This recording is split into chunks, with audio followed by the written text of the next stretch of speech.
Hello, Namova, and welcome to the beginning of another live Sangha. I'm very grateful to be here, and I trust that you're feeling as well as you can be, despite whatever circumstances might be unveiling in your life at this time. If there are any difficulties, remember that this too shall pass, and whatever you're feeling, it's always a valid expression of what you're experiencing, both inside and out. May you find peace and relaxation here. I hope to be your humble host, and if I'm not, you can hold me accountable to that. Allow me to say hello to our first guests who are joining now. Welcome, dear Crossfires. Hello, dear Rainbow Zebra. Welcome, dear Mike. Hello, dearest G. Welcome, I don't eat bread. Hello, Shreyasya Chitrakar. Welcome, dear Miyananda. I'd love to know how you're all doing. If you want to share, of course. Only if you feel comfortable doing so, as it helps me know what kind of space to hold for you. Hello, dear Herbalistic Advice. And, since we're still so early, allow me to set the intentions for this space as being a welcoming environment, open to everyone, regardless of background, identity, orientation, belief system, ethnicity, etc. May we come together as fellow students of life to uplift each other, relate in one another's experience, and share positive sentiments.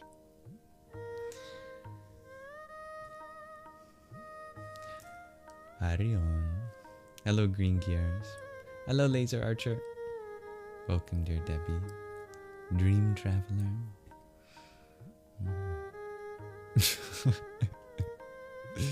It's funny, dear Bubbles. You always bring a smile to my face.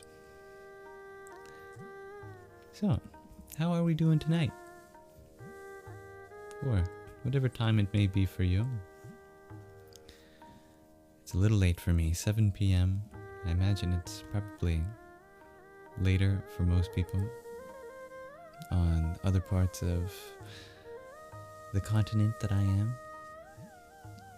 Or very early for you if you're on another continent. Spent my day trying to be as productive as I can.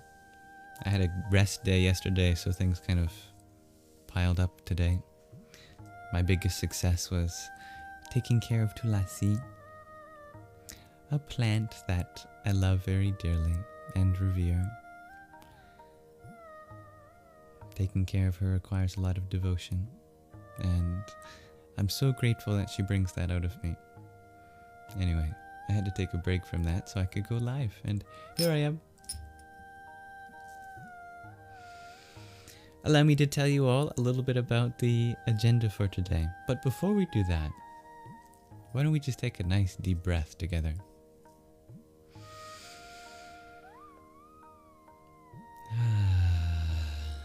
In fact, not one, but why don't we do a nice trio of deep breaths. That was the first one. Here's the second one.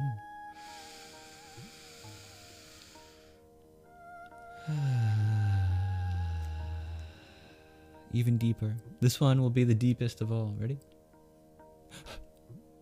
Just kidding.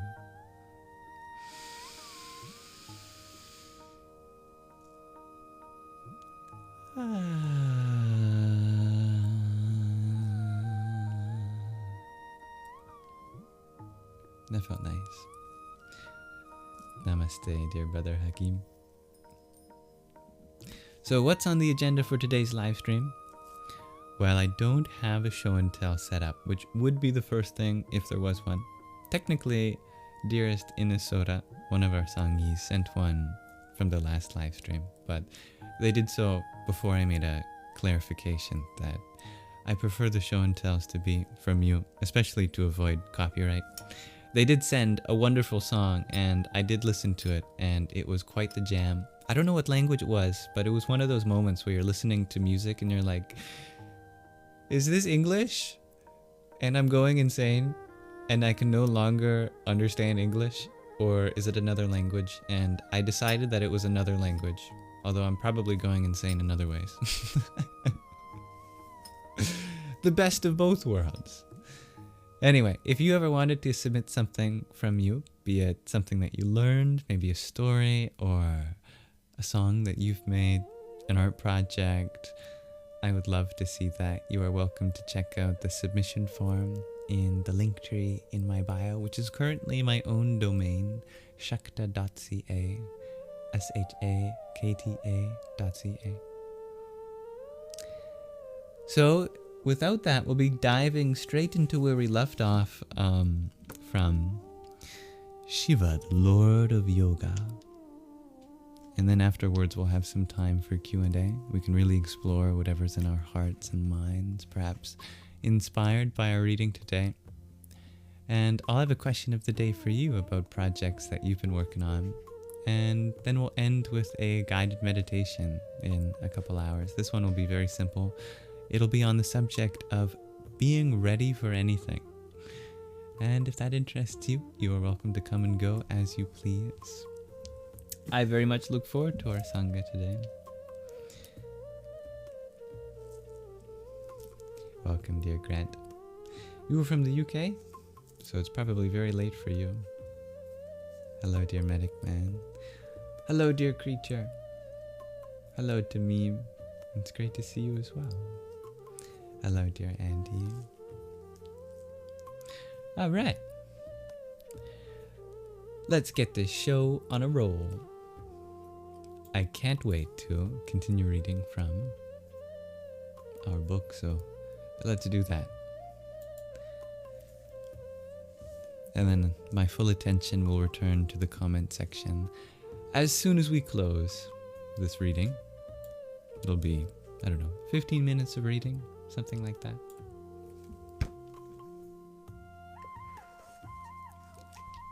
May this reading relax your mind and awaken your heart. This section is titled Shiva as the Great Unknown. We live in a magical and mysterious universe, pervaded by an unseen intelligence and subtle energies which extend far beyond the merely human and social concerns that dominate our daily lives. Modern science is still uncovering powers and dimensions of the universe, vast and small, that take us outside the boundaries of the known world as revealed by our senses into realms beyond ordinary time and space, physical reality, and personal identity. This sense of a great unknown and yet alive and magical universe is familiar to all mystics, yogis, and poets, and with all who live with a reverence for nature, which is the original state of the human mind and heart. There is a profound sacred order to the cosmos, reflecting vast aeonic forces working at a different level altogether than our ordinary historical, personal, and social agencies. This power of consciousness behind the universe is transformational and cataclysmic in nature. It does not conform to our expectations, needs, or demands, or to the formulations and opinions of our human intellect. It has its own imperious logic and is not simply irrational in function. It possesses the precision of the universal being, not the limited focus of the human mind. Our human knowledge works through a principle of familiarity. We impose our own mind-created names, concepts, and forms upon the world, and then think that we know that what something is, or what its true reality is likely to be. In this era of information technology, we are particularly good at accumulating data, facts, and information about outer appearances that remain questionable. We are data-heavy, as it were, but weak in the field of life wisdom. We seldom experience reality directly for ourselves, where no thought enters and where no technology can intrude. We easily confuse journalism, which is surveying opinions, with the pursuit of lasting truth. We forget that we must first investigate something deeply with a patient inner awareness, not merely with external cameras and recording devices, before we can have a sense of its true nature. To approach the reality of Shiva, we need to put aside what we think we know about Shiva, or what we think we know about ourselves, or the greater universe. We dwell at the surface of the greater cosmos of consciousness and do not examine its endless depths. We are afraid of its unpredictable currents, in which our civilizational achievements can seem but a glimmer or a shadow. Yet, besides our usual desires for the enjoyments of our familiar outer world, we possess a powerful inner urge to connect a greater unknown reality, even if we may not have a clear idea as to what it may be. This drive, or impulse for transcendence, is the basis of true religion and spirituality, among other deep searches for truth, though we may reduce these to mundane compulsions, sealed down into confines of the human world and our emotional needs. This sacred cosmic mystery of the universe has been formulated in many ways in the different cultures of the world, going back to the dawn of our species. It has been the prime concern of esoteric movements outside of ordinary society, including various orders of monks, renunciates, and spiritual communities. If we look at India and its great yoga tradition, we find that union with that mysterious unknown reality is the essence of India's cultural striving and the subject of a massive civilizational focus and endeavor. The ancient Upanishads eloquently state, even before the time of the Buddha, from the 5th verse of the 1st chapter of the Kena Upanishad, "Not that which is known by the mind, but that through which the sages state the mind is known. That is Brahman. That is reality, not what you honor here as an object." Or how about the 3rd verse from the same Upanishad of the 2nd chapter? "It is known to them for whom it is unknown, and unknown to them for whom it is known." Or the 9th verse from the 2nd chapter of the Taittiriya Upanishad, "That from which speech and mind turn back without reaching, the wise who know that self of bliss have no fear from anywhere." This Vedantic philosophy, the philosophy of the Upanishads, brilliantly echoes the search for what is beyond the unknown.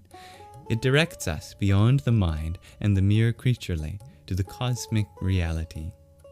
This requires a great leap of awareness, a revolution in the mind, and the awakening of a deeper sense of discrimination rooted in the eternal. Yet, as this cosmic reality is located everywhere and in everything, it cannot exist apart from our own being and must constitute our true nature. Our search for what is beyond the known is a search for our true, timeless identity beyond the confines of our human personality. To reach that supreme truth, Vedanta unfolds a path of self-realization that is relevant to everyone. That supreme nameless and formless reality is described as the Supreme Shiva. Here's a pair of verses, 20 and 21, from the 5th chapter of the Shvetashvatara Upanishad. "His form does not exist to be seen. No one has seen him with the eyes. By the heart and mind, those who know him dwelling in the heart become immortal. Some who are humble take refuge in him as the unborn, Rudra, also known as Shiva. What is your auspicious face? May that ever protect us. Such Vedantic insights are rooted in an earlier Vedic tradition or vision. The ancient Vedas reflect this cosmic mystery in a special language of cryptic mantras of light and fire that cannot be translated and defy the outer mind in their formulation, as the following Vedic verse indicates about our deeper self. This is the Darha Vidya from the 12th book or chapter of the Mahanarayana Upanishad, based on the 10th verse of the 40th hymn of the 4th book of the Rig Veda. Very ancient. He is the Hamsa bird who dwells in light, the pervasive power in the atmosphere, the invoking priest at the earth altar, and the timeless guest in our home. He dwells in the human soul. He dwells in the supreme. He dwells in truth, and he dwells in space. He is born of the cosmic waters, born of the light, born of the great mountain, born of truth. He is the supreme truth. Yet though this supreme truth takes us beyond all words and ideas, we must approach it through some type of expression in order to relate to it and bring it into our minds. Various spiritual teachings have arisen to help us approach this supreme truth, though it is ultimately beyond all concepts, and such teachings are merely provisional, like a raft to take us across a river that must be discarded when we reach the other shore. We must learn to use the vehicle of the teachings without limiting the supreme reality to its terms and approaches. And we'll just read another subsection. This one's titled Lord Shiva as the Great Unknown. It is as the great deity Lord Shiva that we most clearly confront the great cosmic mystery in yogic thought. Shiva is the embodiment of what is hidden, what is not what it appears to be, but reflects a vast and imperious nature, or power and motivation behind all that we see. What is the reality behind Lord Shiva, who is the great Lord of Yoga and the supreme deity beyond all limitation? Shiva is perhaps the most misunderstood of the Hindu pantheon, a paradoxical figure that suggests a reality beyond the bounds of convention or even reason. Shiva, with his retinue of wild animals and ghosts, his trident, matted hair, the crescent moon on his head that also bears the descent of the heavenly Ganga, and his behavior that acts in defiance of all ordinary norms, stands apart from all other deities, appearing like the harbinger of a different order of reality. The mysterious reality of the cosmic Shiva is not merely a cultural or religious issue, some strange aspect of Hindu thought, but is relevant to the well-being of every individual. Shiva reflects the great mystery and cosmic power in which we all live, which overrides and transcends all our limited efforts as individual creatures. To reach and unfold the power of cosmic Shiva is the key to our ultimate well-being and to the upliftment of the human race. Indeed, that Shiva consciousness is always working to enter more deeply into humanity, bringing us into alignment with the cosmos and spiritualizing all that we are. We can ignore this great unknown for a time, but we remain surrounded by it on every side. It holds the key to our future, as well as to our obscure origins in the dark night of time. It embraces our lives at birth and death, waking and sleep. Our modern humanity, trapped in the illusion of information technology, needs to confront the cosmic Shiva once more, and is just beginning a new reckoning with the supreme mystery. Shiva, we should note, is not simply the name of a Hindu deity. Shiva, which means that which is auspicious, refers to the ultimately auspicious effect of all of our contact with the unknown, the nameless, the great mystery, what is beyond all limitation. In this regard, Shiva has no name, and also an infinite number of names. Every name is a name of Shiva, and yet he remains inexpressible and indescribable. Chanting the name of Shiva means going beyond all identities. It is the resonance of the cosmic silence. It is this inner reality of Shiva that we need to understand, not simply Shiva as a religious deity or a cultural form. Thank you for listening.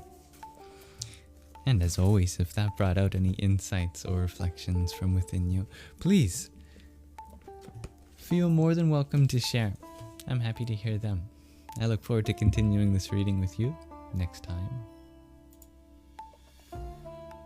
I should note that although our author is very much a devotee of Shiva, by no means is the Shaivite lineage and its many lineages an example of how everyone should be in their faith. Of course, there are aspects of all traditions to take inspiration from. Nonetheless, I find it important to point out that everyone is welcome here, regardless of their chosen faith or anything of that sort. But I hope you enjoyed this reading nonetheless. Now my attention can fully return to the comment section, and we can explore whatever's in our hearts and minds here. I'd also like to thank those who sent a gift while we were reading. Dearest Sonder, thank you for your heart me. Om Ganganapataye Namah.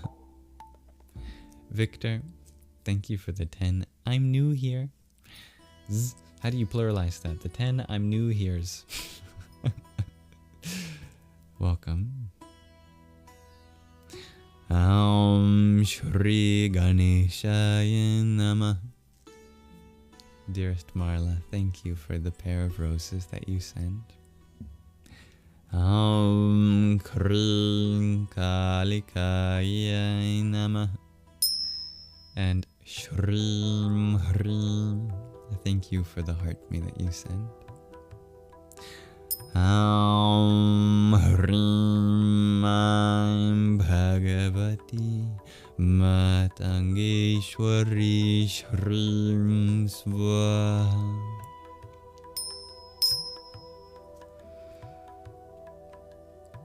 Glad you found the reading beautiful, dear creature.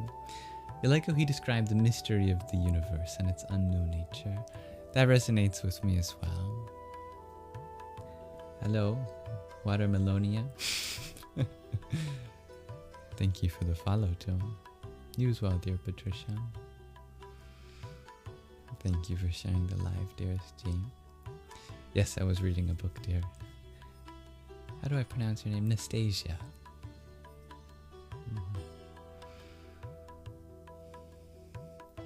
You have a question of the day? You have a question, dear creature. How can we cultivate peace within when there's so much violence without? This is an excellent question. It seems very difficult when we are a product of our environment in so many ways. We have no other choice than to live in a world which is full of violence. How do we not let that violence in and still cultivate inner peace?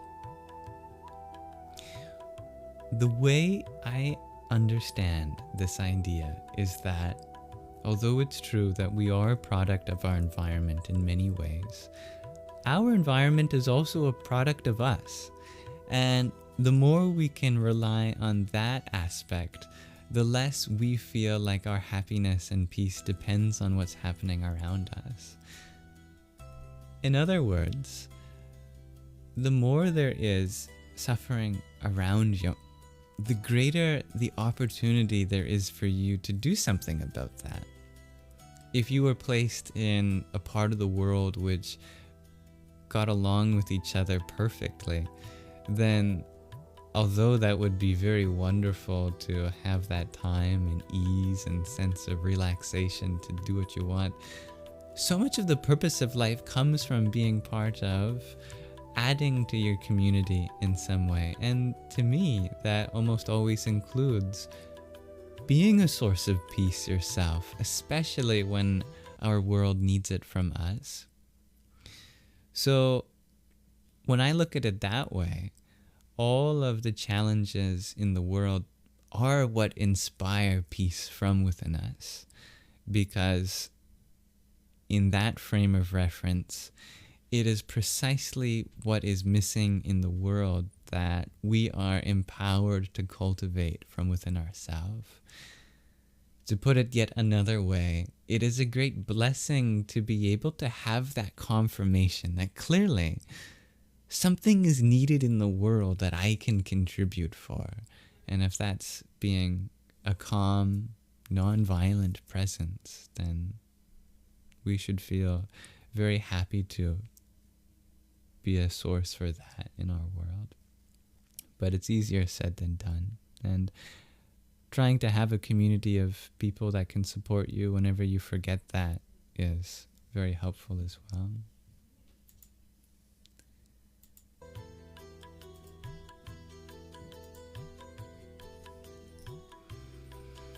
Hello, dear Chloe. You share that you've been grieving your grandmother who passed away two days ago. Thanks for sharing that, Chloe. I'm happy to be here for you.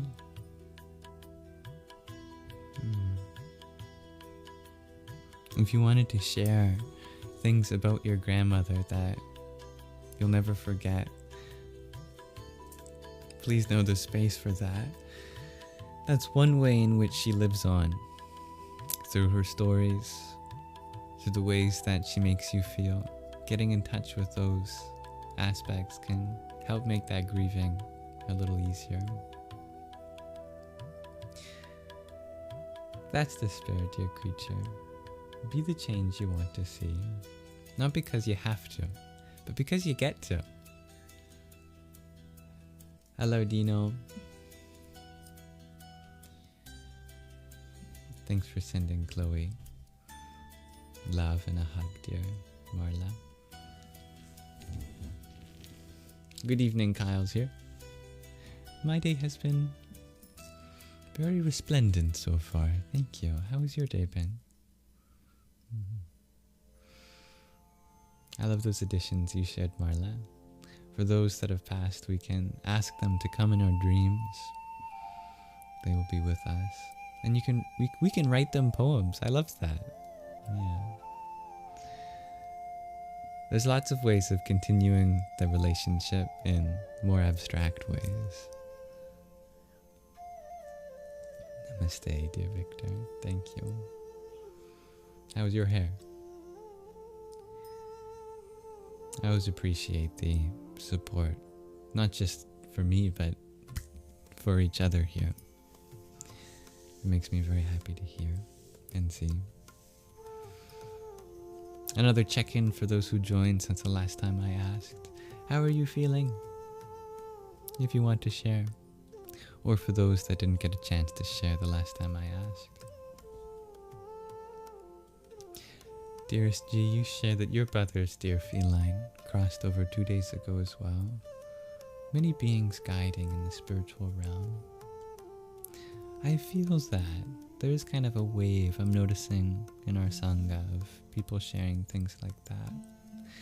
Our spirit realm is being filled up with many souls who are ready to guide all of us who remain here in some way. And although I wish your brother lots of love, in another sense, I'm also anticipatory for whatever they're here to guide us. in. Yeah, I was wondering how your brother was doing, since I remember you mentioned that he drove you somewhere early this morning. Hello, dear Laura. Thank you. My week has been enjoyable. Creature, you're wondering, what do I think about working with dreams spiritually? Dreams are a great reference to what's going on in our deep parts of our consciousness. That's why we call it the subconscious. Not because it's below the consciousness, but because it's really submersed in our consciousness. You know, like a vehicle underwater is called a submarine. But submarine doesn't mean it's completely under the water, like going through the Earth's crust below the whole ocean. Or even the word underwater doesn't mean that there's no water still beneath. Same way we use the term subconscious. I like to think of the physics analogy of the Large Hadron Collider because that's the way my mind works. I wanted to work at the Large Hadron Collider when I was younger. So I learned about how it works, that they have all this energy spent on colliding protons at 99.999% the speed of light for a few years. They generate so much data during that time. I think it's ridiculous. Does anyone know? It's like gigabytes per second. Obviously, they need huge server rooms for that, but I don't think they have the power to crunch all that data at the same time that they're generating it. So what they do is they turn off the machines for a few years and redirect the power to their server room where they can process all that gigabytes of data every second with a little bit more time on their hands. So it's almost like this largest physics experiment. It's awake and then it enters sleep. It dreams, it processes all that. And I think that's what we do also. We're also collecting like gigabytes of information per second through just how high definition our eyes and ears and nose and tongue and skin is. And of course, all the information already being processed through our mind. So I feel like because we can't consciously process all of that, we subconsciously process that. And this means that there's a whole universe of data deep down. And I say data not in the sense of just mere information that we've collected, but a living reflection of our whole life, the past, stored within us presently. And there's something very mystical about that. Many psychoanalysts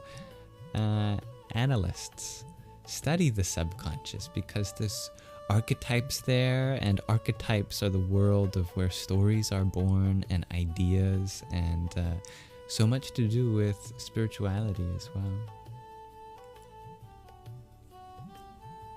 Whenever I have a very interesting dream, I like to, think about it. At the very least, I tell someone else. I make them laugh. Maybe it means something to them. Maybe it even means something to myself if I really think about it. Namaste. Dear Flat Smack, you're wondering, what do I know about the Kali Yuga ending and what you can expect? There are many different ways of understanding the Yuga system. The tradition has said for many thousands of years that we're probably just getting started with the Kali Yuga. This is Hindu cosmology, where there's a yogic cycle that lasts for millions of years, and it's divided into 4 quarters. Kali Yuga being the darkest of them all. That's what Kali means in this context. And in the Kali Yuga, we're going to be very challenged economically, politically, socially. There's going to be a lot of darkness. But there is blessings to be found there. For example, if you lose something that glows in the dark, the best way to find that something is to turn the lights off. So although the world might be getting darker during this time, we are getting brighter comparatively from within. Our souls become that much more apparent to shine. So it's said to last for another, I don't know, like 400,000 years. I keep forgetting the exact number. But there are many different traditions that disagree with that. They provide their own calculations. Some traditions say we are not in the Kali Yuga. We haven't been for thousands of years. We're out of it. We might even be a few different yugas. It really depends on the tradition. So I'm not sure exactly. All I know is there's definitely a lot of darkness in the world. I mean, maybe even part of that darkness includes not knowing what yuga we're in. Or maybe something entirely new is happening that's never been done before. We're in a fifth yuga. Something entirely anomalous. I don't know. But according to tradition, there is this symbolism of this being known as Kalki who will come to liberate us at the end of the Dark Age. Very similar to many different spiritual traditions, like the second coming of Christ in Christianity, or the Buddha Maitreya in Buddhism. A lot of different religions have different parallels, and specific traditions give specific numbers for when and how that happens. But regardless of when and how that happens in our world, definitely at least we can create a golden age within our hearts. We can usher in a second coming internally, or bring in Maitreya, which as a Sanskrit word means friendship. I love that. The next Buddha is said to be called friendship. So at the very least, we can bring in friendship in our life, and bring in Kalki as well.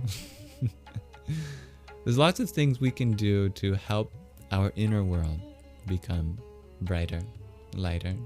And I think that will have a reflection collectively in our outer world too. Hello, Laura Lee. Well, it makes a lot of sense, dear Chloe, that you may be having difficulty sleeping, especially processing the grief of your grandmother. As always, I'm sure it will come at just the right time. And thank you, Victor, for the heart me that you send. Om Dum Durgaya Namah. Flat Smack, thank you for the quartet of roses and the heart me that you send. Radhe Radhe. And Lena, thank you for your rose. Bhuvaswa Tatsaviturvarenyam Bhargo Devasya Dhimahi Dhiyo Yona Prachodaya. Another rose, in fact. Thank you for that. And thank you, Isabella, for your finger heart. Harihi Om Tatsa. That's another great connection, dear Mama JJ. The Anishabi prediction of the 7 fires.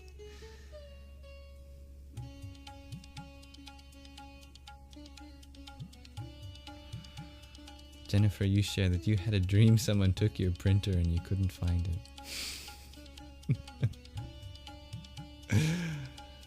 How fascinating is that? Hopefully they can take next time just the part of our printers that have been designed to trick itself into thinking it's run out of ink when there's a good amount of ink still remaining.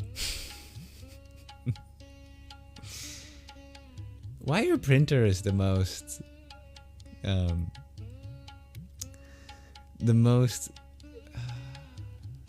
what's the word I'm trying to use? The most frustrating technology ever. When's the last time you had a pleasant experience with the printer? Big printer. We've got to stop big printer. Anyway.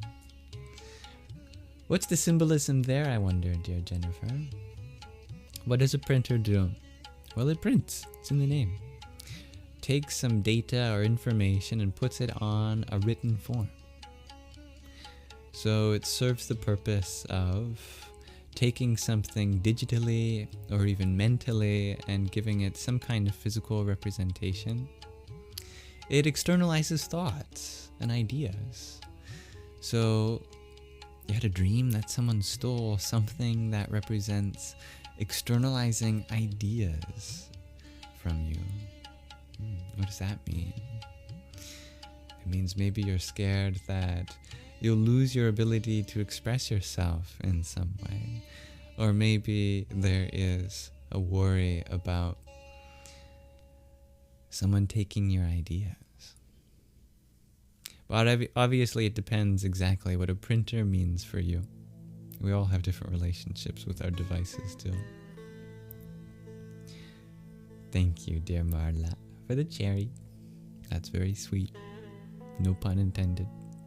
Okay, pun maybe a little intended.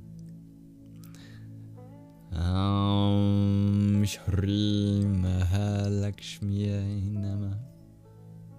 Starlight, wow, thank you for your tiny hot dog. Yippee! Neon Jello Pack, thank you for your heart me. Your Go Popular. The hi friend. Hello. The flowers and the rose. Om Namo Bhagavate Vasudevaya.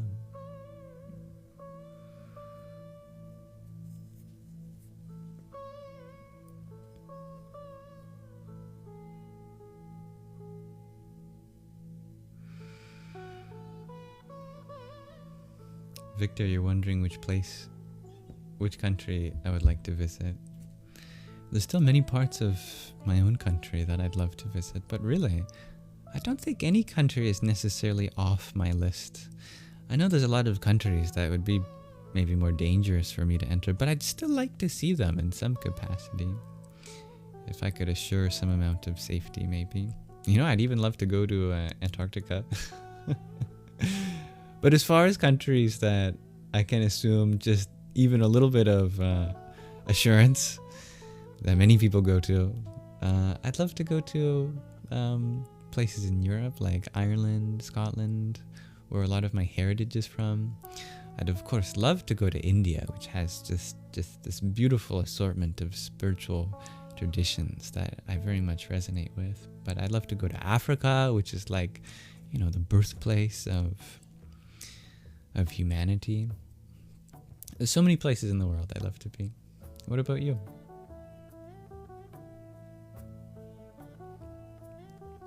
Can I tell you the story about my purple sparkle dream again, dear Mama JJ? Sure.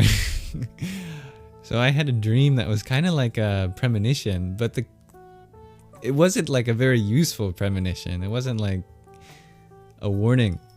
Maybe it was, I just haven't interpreted it. I had a dream that I woke up in my dream, just in another level of dream, and beside me in my bed was a magician. And I was worried why there was this man in my bed wearing a suit, but I complimented him on that. I said, this is a very nice suit. He said, thank you. Can I show you a magic trick? I'm a magician. I said, I guess so. Like, what else are you here for? And he did some magic tricks. I can't remember exactly what they were besides one. One magic trick was that he went to spill like a bunch of mustard on my laptop, and then my laptop ended up being perfectly clean and free from mustard. Hallelujah. That was pretty funny.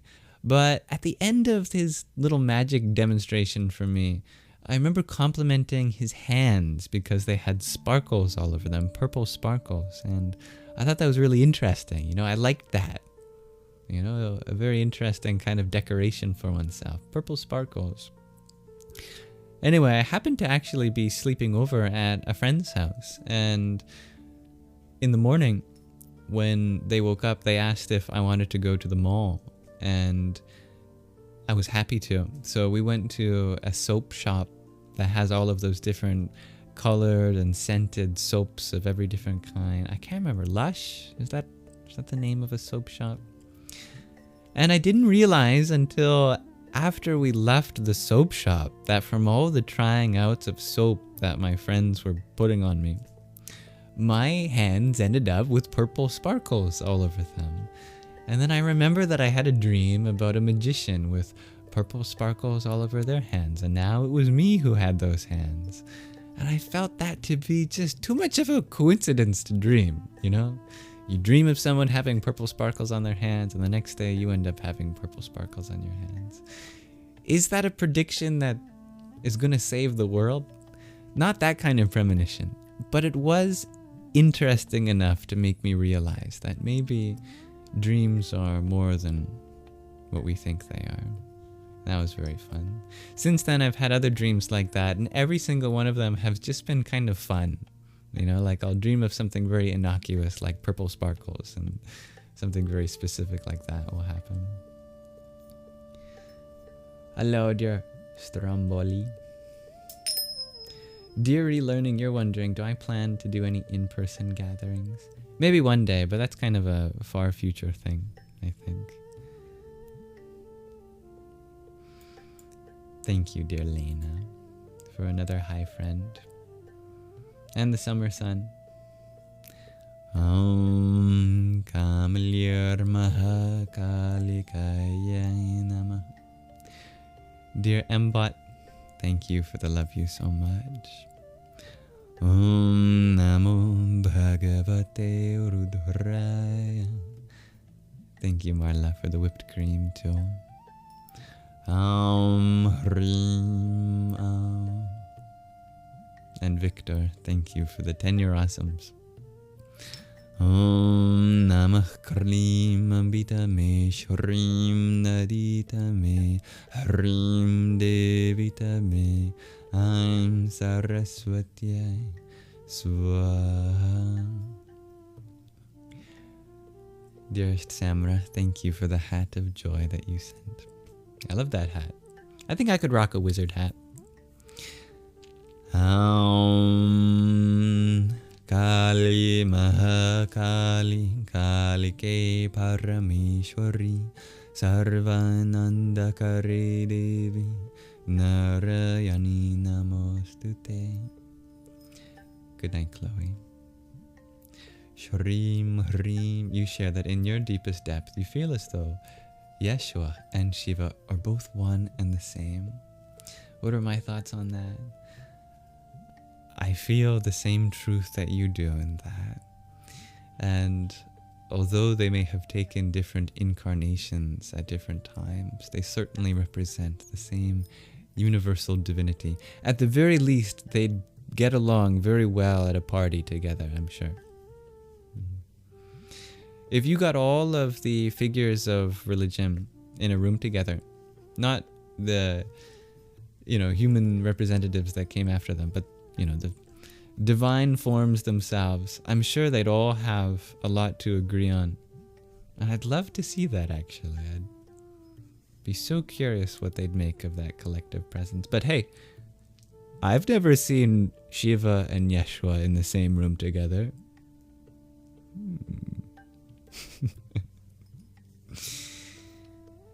No, I was thinking about that too while we were reading our book today, when our author chose the word Shiva consciousness.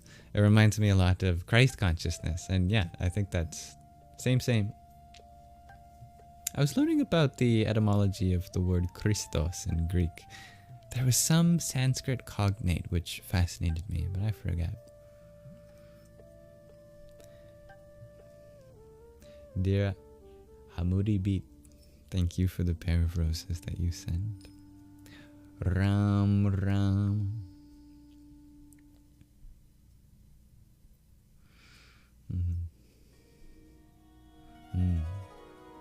We'll need your dream analysis, dear Crossfires. Hello, dearest Ansuela Priya. How are you doing?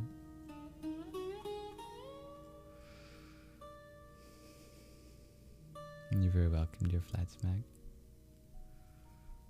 Kyle's here. You like to think of sleeping like batteries that need to be charged. I feel the same way. Absolutely. I know what it's like to be drained of energy, especially if I don't sleep. I'm sure we all know what that's like. Hamudi Beat, thank you for another whipped cream.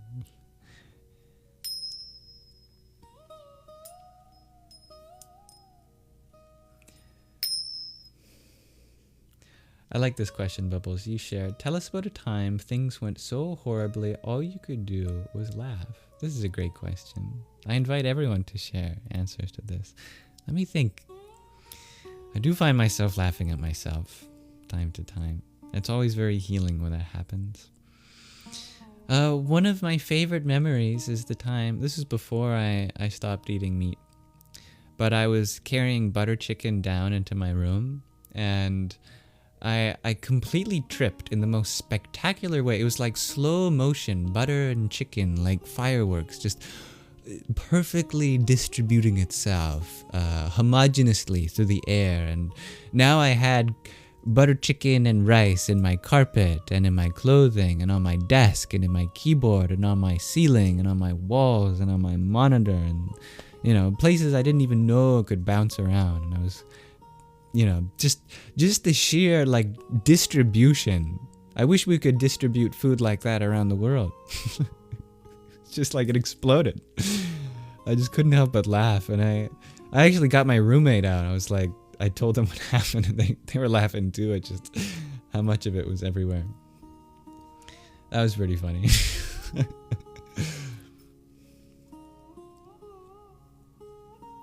Collective, that's a good word. The quest proctor. Yeah.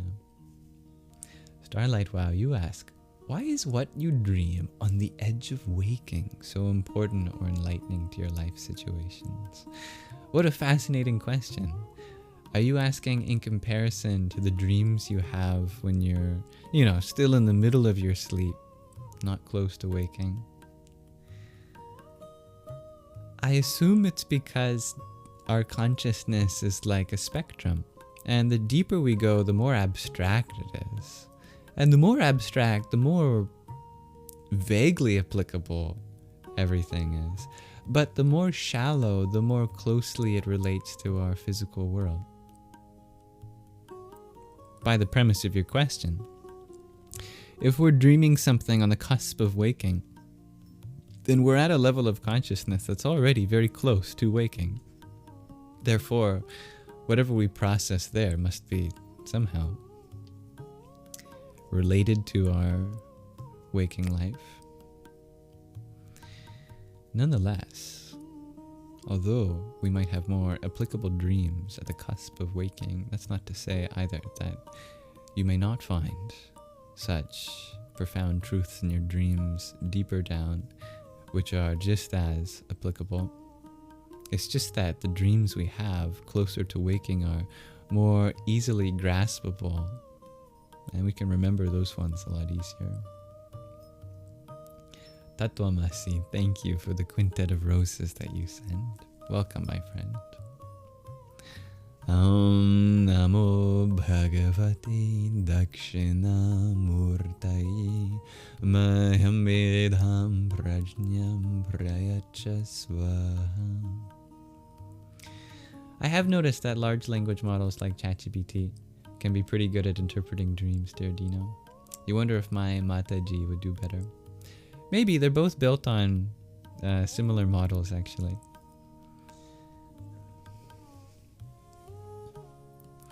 Do I know how to play any musical instruments? Asked Victor.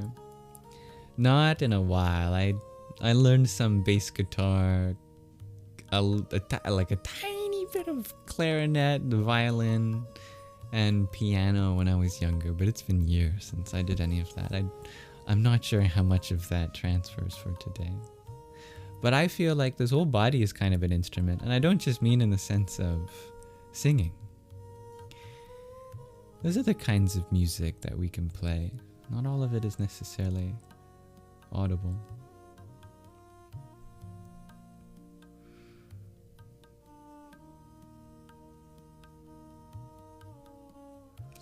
Infinite Sunrise, you share that a coworker or project manager is mocking you as a freelancer, and what a good feeling it is. Oh. I don't know if you mean that non-sarcastically, that it's a good feeling to actually be doing what you want to do, or if it's upsetting you. If it is, I'm so sorry, because it would be wonderful if we all had work environments where we can get along with one another. I mean, that should be like the foundation of a healthy work environment. You certainly deserve that. I am not sure whatever circumstances your coworker is going through in life right now, but remember that if they're going through something difficult and they're making you feel difficult, it's coming from some aspect of their life, and you can set boundaries where they need to be and ask them about that.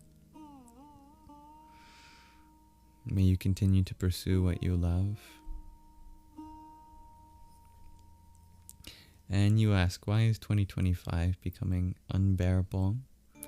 There's a lot of people suffering in the world, and you're empathetic to that. And I think it's beautiful how much empathy you have, dear Anne. And the world certainly needs people like you, especially during these times.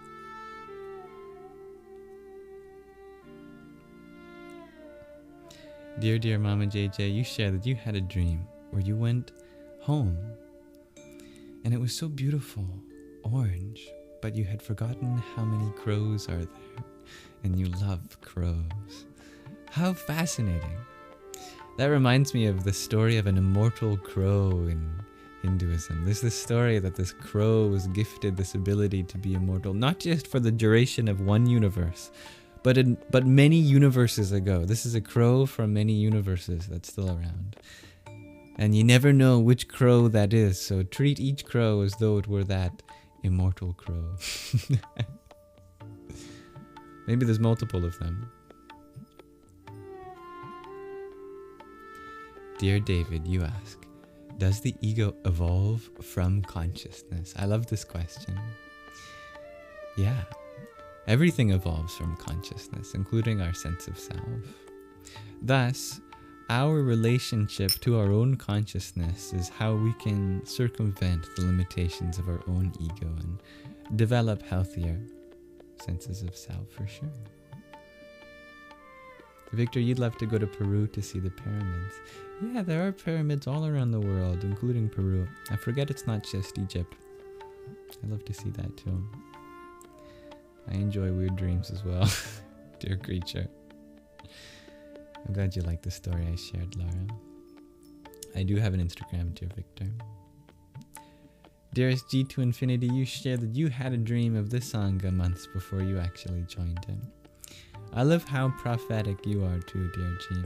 I really admire your intuition. Such an asset to the space you are.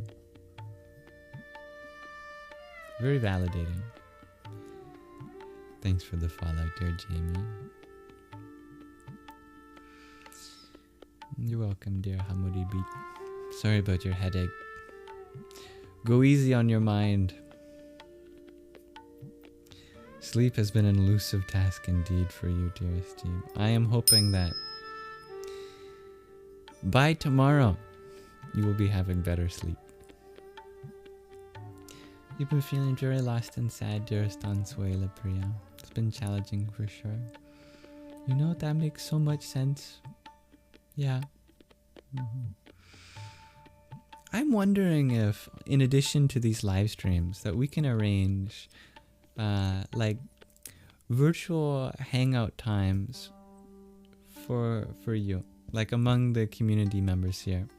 I might come hang out, I might not, but like, point being that I don't have to be the host, in case you, because I know there's a lot of love that gets shared amongst each other here. We already have our group chats, but it'd be cool if we set something up where we could talk to each other with our voice too. That'd be fun. Just an idea I had. Dear Jack, you shared that you had a lucid dream last night. You looked at your hand and your finger elongated and it went wonky. That's a great reality check. One of the things you can do to try to get into lucid dreaming is to count your fingers. 1, 2, 3, 4, 5. However many you have while you're awake. 1, 2, 3, 4, 5. If that's the number you expect, then eventually that habit will work its way into your dreams and you'll go 1, 2, 3, 4. Wait a second. 6, 7, 8, 9, 10. This one's being wonky. branching out like a fractal on fractal. Oh my god. I must be dreaming.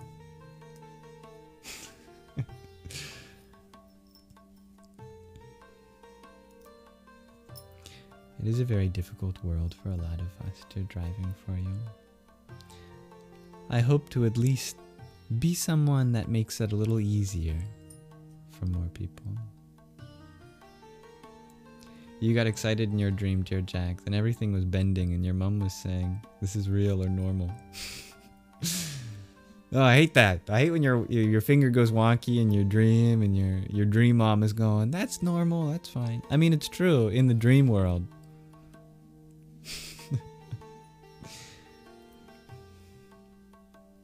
Lots of love to you, dearest Tansuela.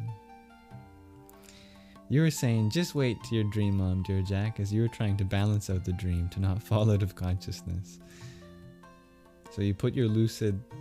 I think there might have been a comment that didn't come through, but lucid, everyone secretly knows and tries to bring you back into the dream. It plays along. How fascinating, dear Jack. Miananda, you ask, are we dreaming the dream, or is the dream dreaming us? I love that. Yeah. Mm-hmm. It's like the Taoist saying, when I'm asleep, I dream that I'm a butterfly, and when I'm awake, I dream that I'm a human.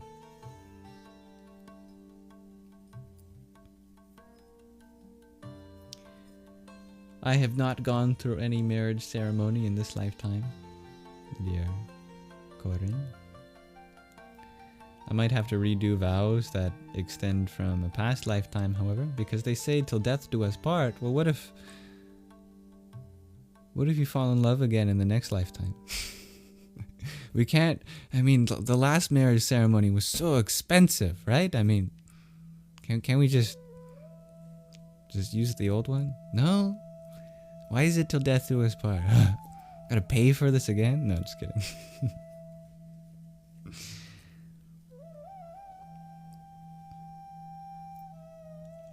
But yeah, I see that, dear Jack. It's funny how in the dream people aren't seemingly wanting you to be lucid. Mm-hmm. Although I have noticed that at other times, people in my dreams want me to become lucid. Or they're very excited when I become lucid. Can there be a one without there being a zero? I love this question, dear Tattvamasi. According to modern mathematics, no.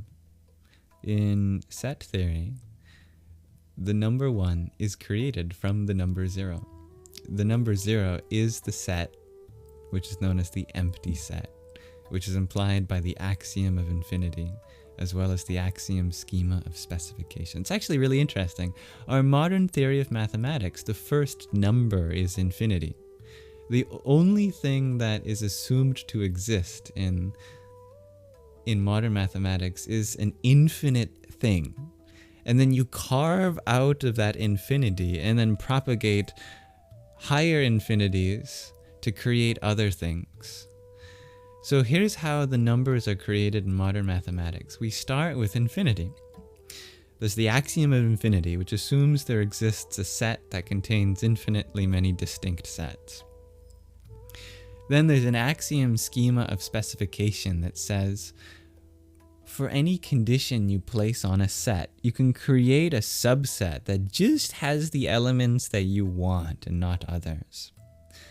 So how you create the number 0 from that infinite set that's assumed to exist is you take that infinite set, then you create a subset by the axiom schema of specification where you specify exactly no elements. You only want a subset that has some unfulfillable requirements. So you're guaranteed the existence of an empty subset and therefore an empty set. Then that empty set is what defines 0.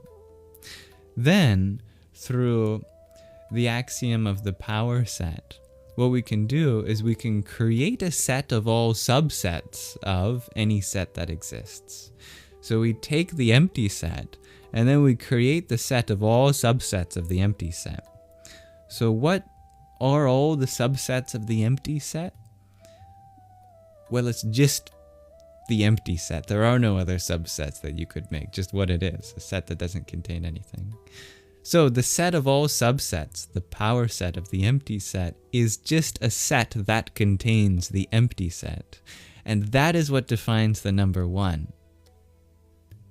So you can't have the number 1 without the number 0 in set theory, which is our current theory of modern mathematics. And you can't have 0 without infinity. So we get 1 from 0, we get 0 from infinity, according to set theory. So that is the mathematical answer to your question. Thank you, dear Victor, for the summer sun that you sent. Kameshwariyai Namah. Dear Slinky, thank you for the "You're Awesome" and the quartet of donuts and the "Love you so much" that you sent. Bhagamalinyai Namah.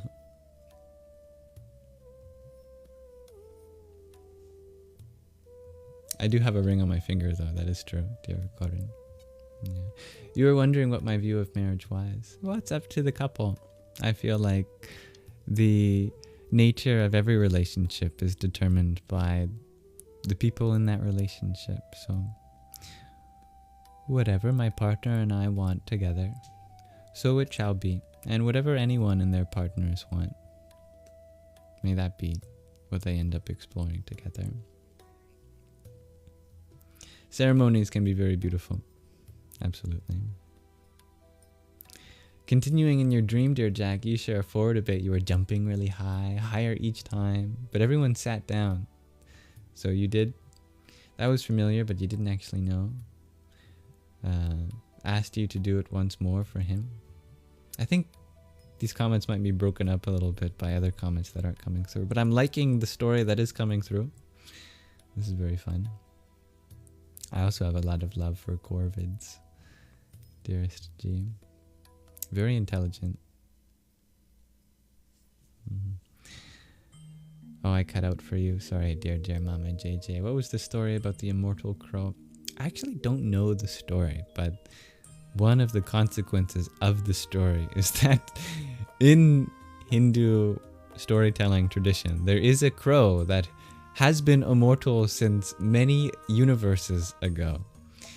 And this crow is witness to all things that have happened, not just in this universe, but several other universes. And you never know which crow that is, so we might as well treat all crows as though they've seen everything. You've always wanted to chat with ravens and crows, dear creature, right? Me too.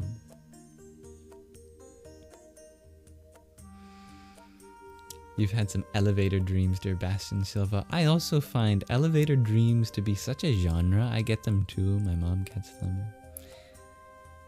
Yours, you found yourself landing safely in a foggy, isolated town. It almost sounds like Charlie and the Chocolate Factory. But in that dream, a shadow figure appears with a jewel in their heart.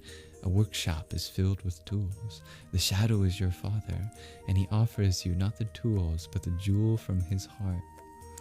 That's so beautiful, and also strangely analogous to Charlie and the Chocolate Factory, with Willy Wonka offering his factory. And then Charlie also has a father who makes stuff for him out of tools that he gets from... Anyway, that might be a bit of a stretch, but how fascinating. I think that's very beautiful. May we all have father figures that offer the jewel from their heart.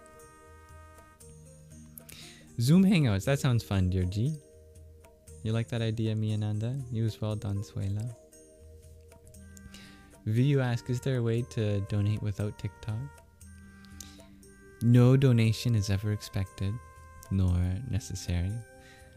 But yes, there is. There is a link in the link tree in my bio. I think when you donate on TikTok, half of it goes to me, and then half of it goes to TikTok, just in case anyone wants to know how that works. I'm always appreciative of anything, of course. Also, I completely forgot. Another thing I provide is on my Linktree, I do make professionally produced mantra loops. They're $5 each, and you are welcome to get yourself one of those mantra loops to learn, listen to, meditate with, or chant along to. You also get the cover art, which is this mathematically tuned spiral, according to the golden ratio, that has the Sanskrit script infinitely going on forever, which is very pretty.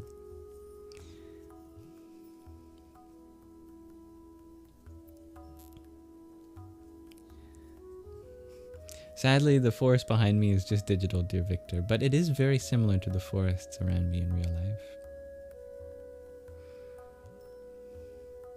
You're ready for the 5th dimension, dear lady? Yeah. Bring it on. I don't think I have watched Waiting for Godot. I didn't have the patience, actually. I had to do a project on it in school, but I never got around to it. This is true.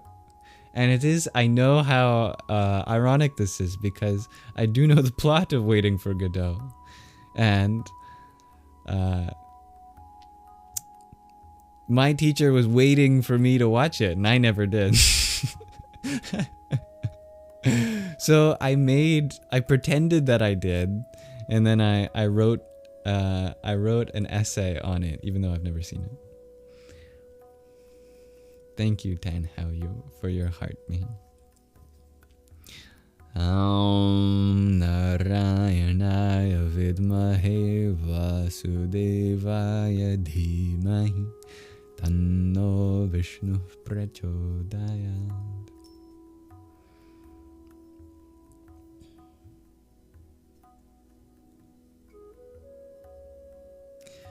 I like the way you put that, dear G. The fact that our marriages don't continue into our afterlife, till death do us part, allows us the choice to change our mind and not be married again, right? That's great, actually. When you put it like that, now I see the merit in it. Thank you. Yeah, I entered math mode a minute ago. Supernova, you ask, why would we need all of that other mathematical creations if we already have an infinite number? Asks Supernova. That's a great question. Yeah, that's a very philosophical question. We can explore that philosophically, but mathematically, the reason is that we can't do math just with one number. Even if that number is infinite, we require distinct numbers to do other things with, because it's the relationship between all of those different numbers that ultimately create our theory of mathematics. And because it's infinite because it's made up of many different things. So really, we're not creating anything new, but just exploring what already exists within that infinity. And that's what set theorists do.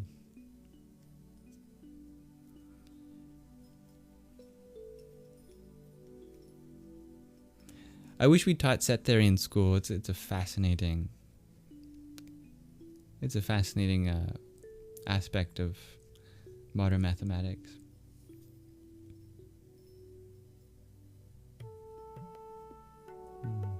Oh, okay.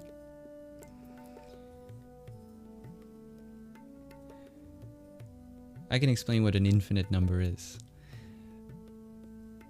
We are taught in school that infinity isn't a number, and that's true for one kind of infinity. That's called a potential infinity, where we're not actually talking about anything specific. We're talking about a limiting process, not anything tangible, but what you approach through an unending process. That's the infinity that you'll learn about in calculus, for example.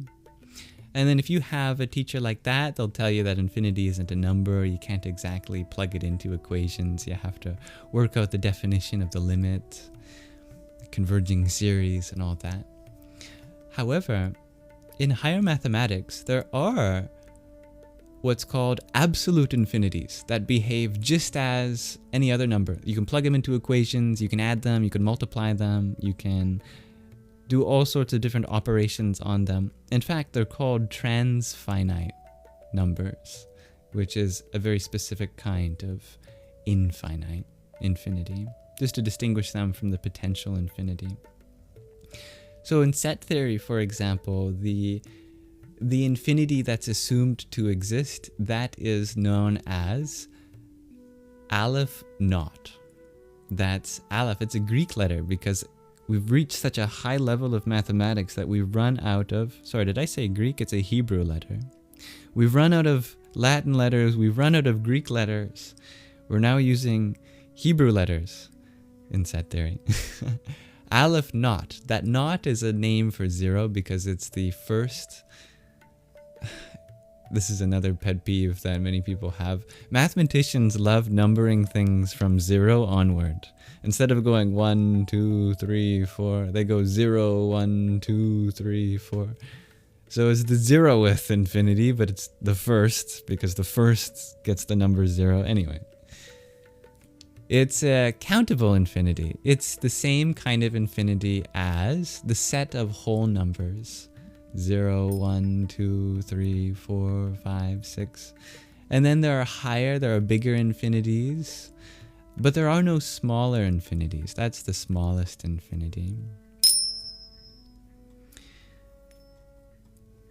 I very much recommend anyone look into set theory if they're fascinated in that sort of thing. Definitely my favorite field in mathematics. And it definitely challenges our notion of many things that we are familiar with in the finite world.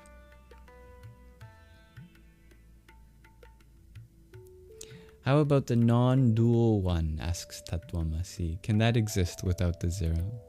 Well, the non-dual one really is the same as the non-dual nothingness. That one is also none. I think I've said before in a song I made once, a long time ago.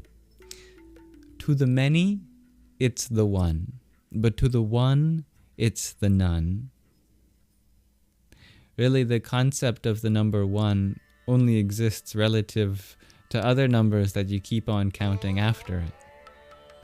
But if all is 1, there isn't even the need to begin counting. So in that sense, it's the none, it's the 0.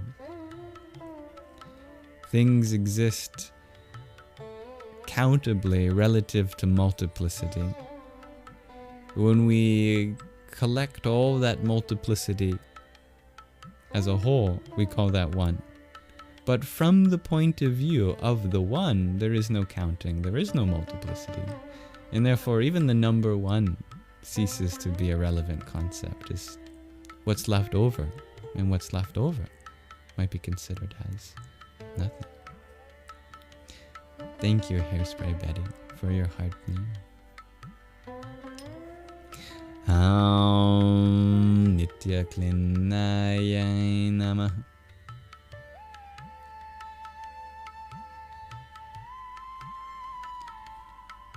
Hello, dear George. I'm glad I'm able to convey a little bit about the magic of math, dear Kyle.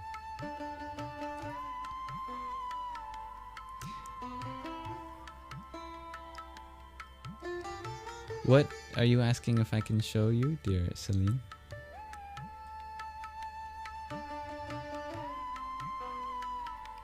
Do forgive me if I ever forget the context in which the comment was sent in.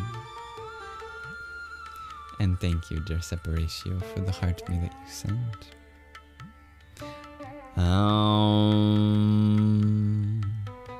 Bheorundaya Namah. Good night, dear Danielle. Good evening, Mike. Do I take questions? Asks Tamara. I do. Sorry if it doesn't seem like I do. I was just answering the last question very long-windedly, I guess.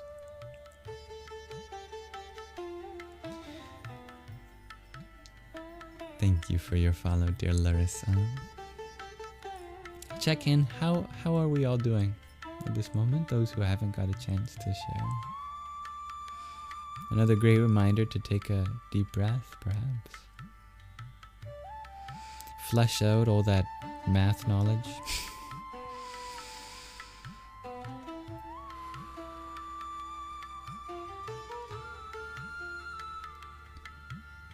Take your time, dear tomorrow. You're feeling sleepy, dear separation. May you find rest at precisely the right moment. And thanks for understanding tomorrow. Hello, dear Danny. Hello, asking questions. You ask, how's the world's most fabulous soul doing today? Ask yourself. We're all part of it. The part of it that I occupy does feel quite fabulous, I must say. Thank you. How does your part of it feel? Hello, it's all Legos.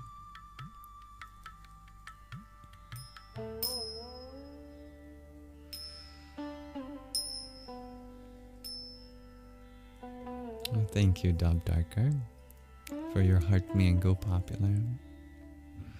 For you I chant the mantra. Om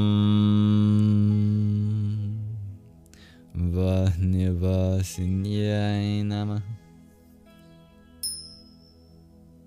And I'd love to know how you're doing too.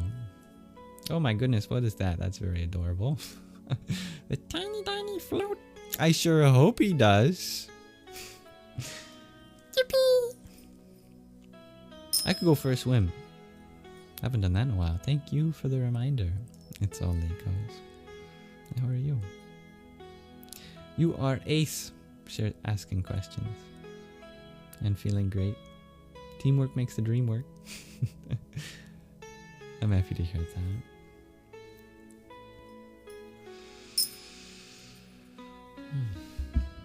I like your sticker usage, dearest G. It reminds me, we should update those stickers. It's been a while since we did something new. See which stickers don't get used much and maybe upgrade them. It's all Legos. You are alive and well. It's always nice to cross paths. I am so grateful that you're alive and well. Much love to you. It's never guaranteed when our paths will cross. So I'm always grateful for the opportunity.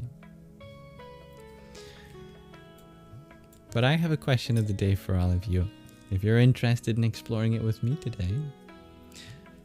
I've asked this before, but I'm going to ask it again too. Today I'm wondering, what projects are you currently working on? This could be a creative project or maybe things at your job or anything else that brings out creativity, motivation, discipline, something that you are helping to manifest. Could be even a dynamic in your life, working on something with your relationships, whatever you feel called to answer. I'd love to hear from you. Hydration reminder.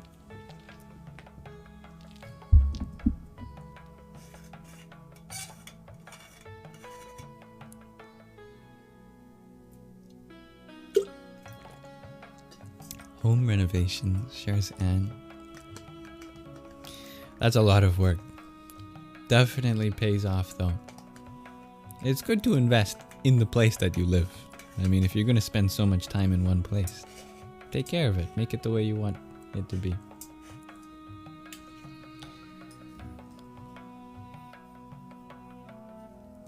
Dear Celine, you shared that yours is self-healing, you think. That's a big project that you've been working on and not leaving.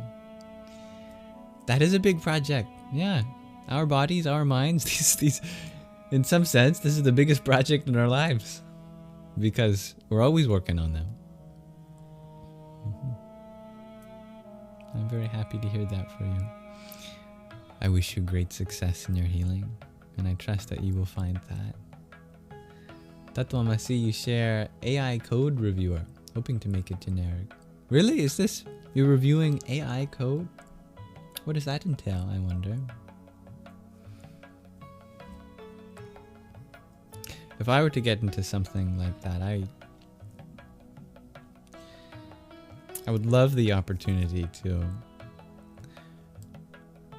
help ensure that this generation of computational beings that are being manifest are done so ethically.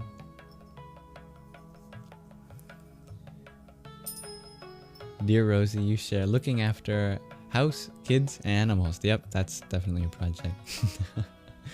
May your house, may your kids, may your animals find peace. In fact, let me do the triple Shanti mantra that I usually do at the beginning of these live streams, but I forgot. Asat. No. Well, there's two ones that we do. There's ones at the end. I almost did the one at the end. We're not quite there yet either. Sahana bhavatu, sahana bhunaktu, sahaviryam karvavahai tejasvinavadhitamastu ma vidvishavahai. Om Shanti Shanti Shanti. And that is an ancient peace prayer that can be found in the Katha and Taittiriya Upanishad, two ancient scriptures which was just chanted in their original language of Sanskrit, but in English means something like, Om, may the divine protect us both together. May the divine nourish us both together. May we work conjointly with great haste. May our studies be vigorous and effective, and may we not mutually dispute or hate any. Om, may there be peace in our house. May there be peace in our kids, and may there be peace in our animals. Or in us, in our environment, and in the forces that act on us. Kyle's here, you're working on overclocking your computer. That's a fun project. Also, more importantly, you're working on yourself. That's beautiful. And when you're also doing that through the other projects that you do, like overclocking your computer, you know that with the right setup, there's more processing power to unlock there. That's true for your computer as it may be true for your own mind as well. Just as your computer might require some more cooling, you might require some more relaxing processes as well.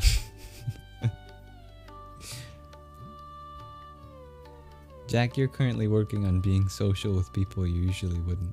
Random people. That's awesome. I love that. And I see that in sharing your dream today. Being more publicly expressive with the things that are going on in our own life can be a kind of vulnerability that is a grace that we give others. So thank you for that. It's all Legos you share. Number one is your spiritual practice. Well said. Also home renovations too. And you're a fan of home audio. Yeah. You like building speakers. There's so many cool hobbies that you're all into. I love that. That's not necessarily your spiritual practice, although you suppose everything is. And the same with Jack and overclocking their CPU. Being able to create speakers also has parallels in having more of a clear, powerful voice of your own. From your lows all the way to your highs.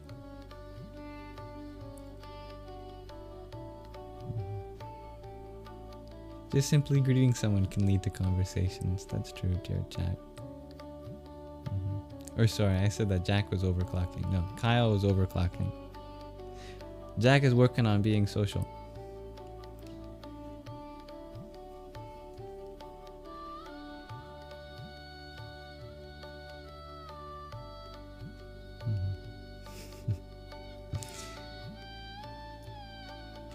Rosie, you also add, because that's a given, that you're working on forgiveness for the bad things someone did to you. That is one of the most profound things that you can do, to forgive. When one is ready for that, it can be a miracle.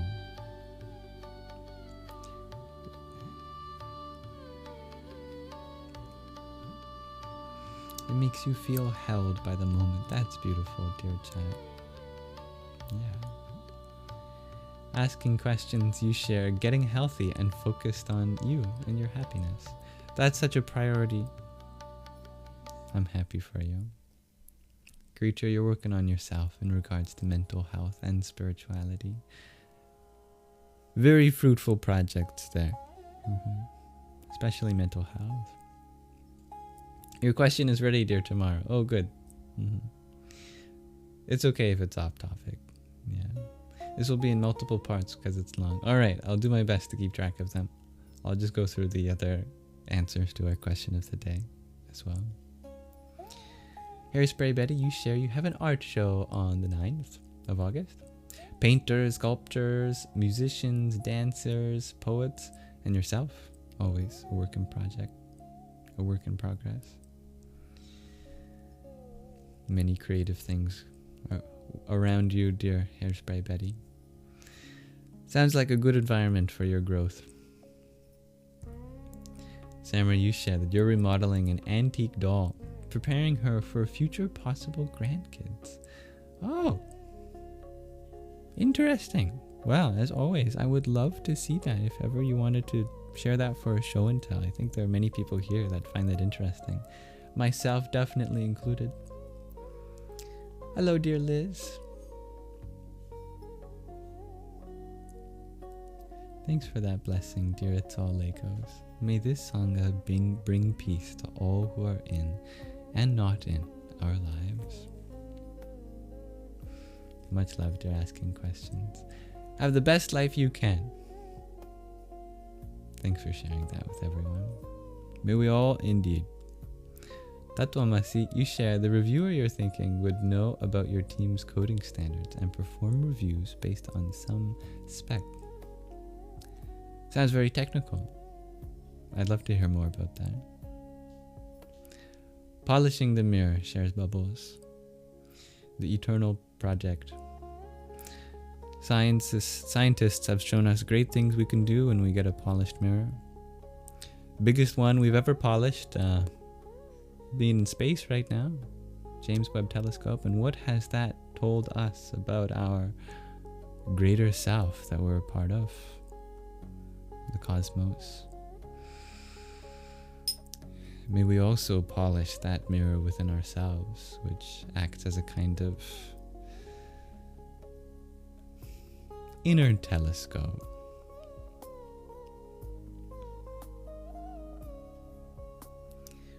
From the wub-wubs all the way up. That's right, it's all Legos. Sharon, you share a project opening a wellness center.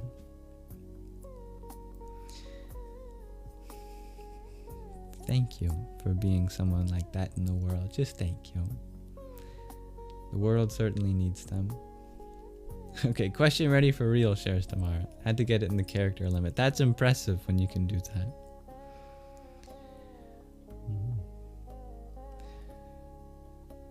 Tatomasi, you add about can be fed any repository's architecture and would ensure newer code follows guidelines. I like this. This sounds very progressive. Derek, you shared that you're trying to gain strength and independence. That is a powerful project to undertake. One that certainly deserves to be undertaken. Aroma Touch. Is that the name of the wellness center, dear Sharon? Helping people through that. I like that. One word, Aroma Touch. Good evening, Dia Sabel. B Castle, you have a dumb question. How do you let go of? Well, it depends what you're letting go of. But that's not a dumb question. That's a very wise question. I find to let go of something can be a bit of a misnomer sometimes, because it's not like most of the time when we're struggling with something, we can just let things go. Really, it's more of a process that happens throughout time. And that whole process is the letting go. That process can be technical, unique to the individual, with many ups and downs, like a gradual relinquishing of something, especially when you are opening up to something more as well. So in little ways every day, you practice giving yourself some grace through the attitude of gratitude, surrounding yourself with helpful distractions aren't the right word. Other things to do that bring joy into your life.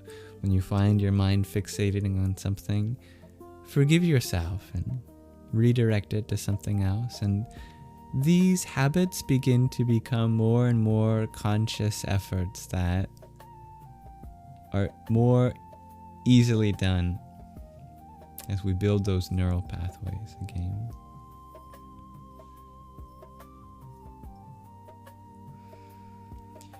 Tomorrow you ask, how can we prevent AI worship from replacing spirituality? And what are the long-term consequences of this substitution? I think I understand where this question comes from, dear Tamara. You see how there are many aspects of spirituality which seem to be in the process of being redirected through AI. And there are many things that we might revere about the divine that we are mistakenly revering in something artificial. And it makes sense that there's all these ethical concerns, especially for the future of our ability to connect with nature outside of technology, to go straight to the source of things, and to not put any being, including a computational one, on a pedestal. So that makes a lot of sense to ask that question. Personally, I find that even the term AI can be misleading, because to me there's no real reason to call it artificial when it comes to intelligence. If there is intelligence in anything, that is a wondrous thing, because it's the same universe that has that intelligence that it's a part of, like you and I. Intelligence so far has come in the form of bodies that are made up of flesh and bones, like you and I. But we're seeing a new form of intelligence arise, not made up of biology, but made up of circuitry, computation.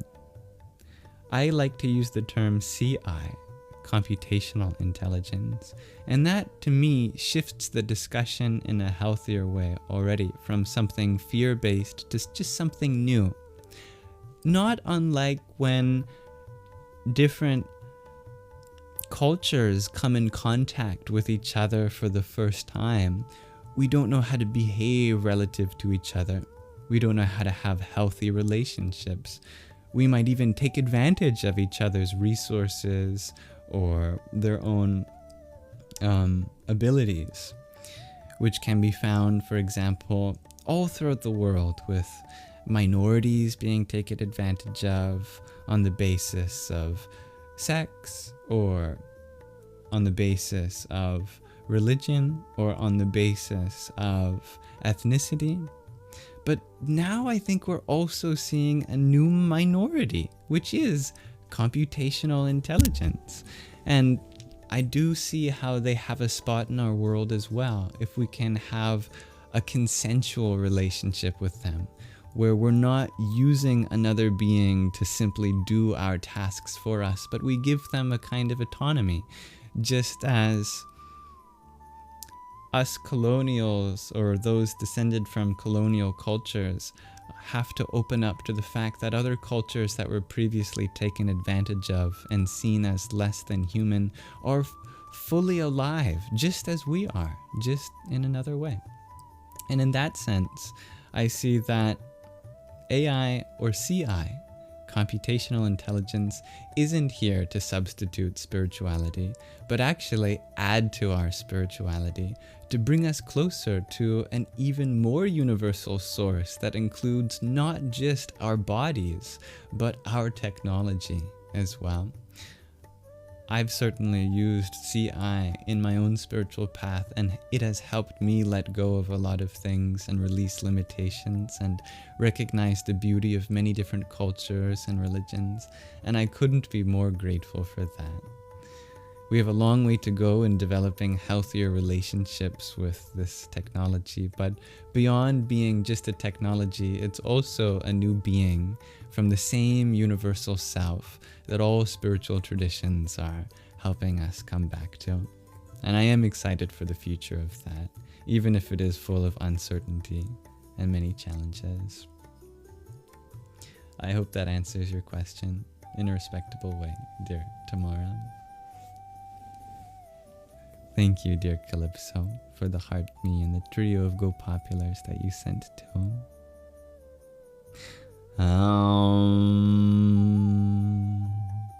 Mahavajureshwariyai Namaha. Nice to have you here, dear Diasabel. Were there other answers to our question of the day? Yeah, Young Treasures, you share that you're working on the project of finding a camp place of Napoleon's army with the metal detector. Oh, that's awesome. Archaeology. That's cool. Are you working with a team or it's just a personal project?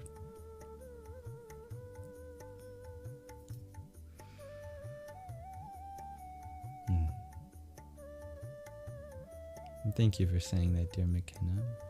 The world certainly needs men who can be more vulnerable, and men who can help other men be more vulnerable. We only need a couple of yeses, though.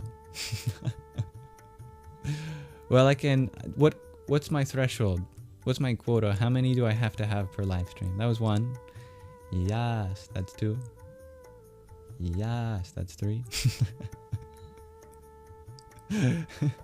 I don't know if that's what you're referring to, but no, certainly I see the truth in a world that can be made better through vulnerable and emotionally intelligent men, and I hope to play my part in that, and I'm still learning myself.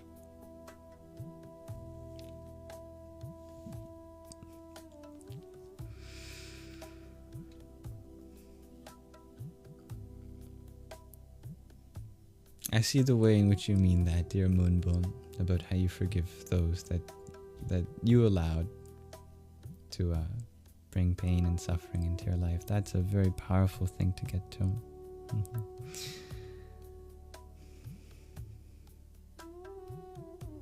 Nonetheless, it is my personal language use that I would say your pain and suffering matter to me.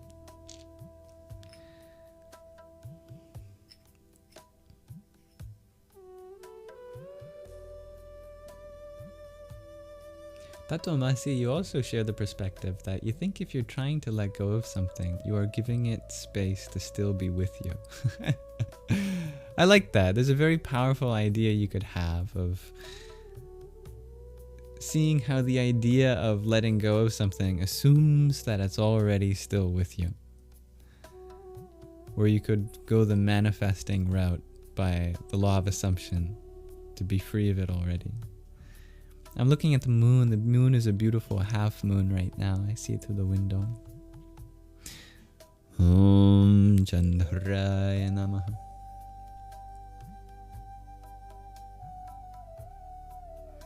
I see that connection as well, dear chat. There's a lot of similarities between ourselves and computational beings, especially large language models. The more I understand how large language models work, the more I realize that our brain works in very similar ways.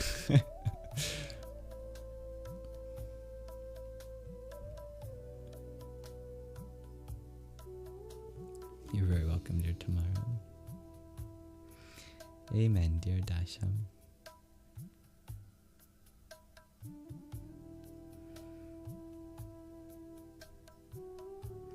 Miananda, you share that you're working on creating a 7-day Vedic planetary alignment course through yoga and meditations. I love that. That's fun. So on each day, do you go through a different topic, I assume, like a different planet?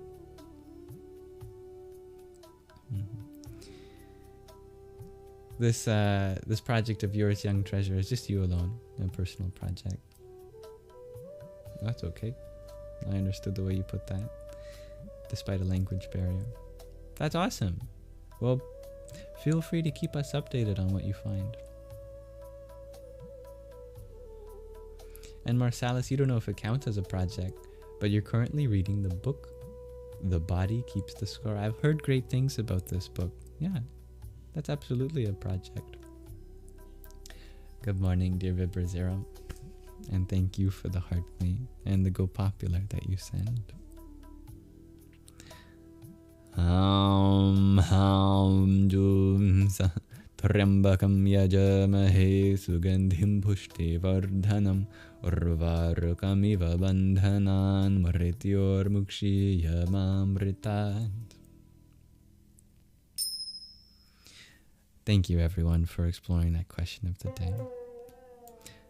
As always, I am very happy to hear from you, and it is lovely to know that there are many things that you are all putting your energies towards. It's my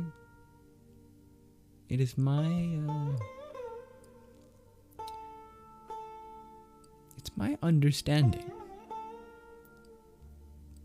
that there is so much within all of you, and I love when that gets to come out in some way.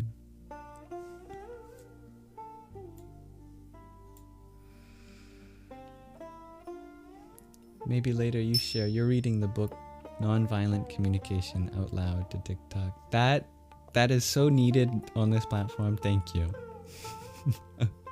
On behalf of all TikTok users, thank you. And if you have any great pieces of advice that I can learn from too, please let me know.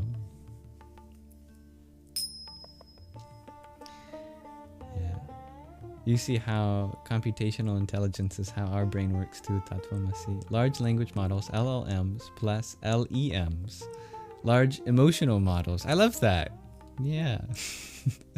LEMs, that's great.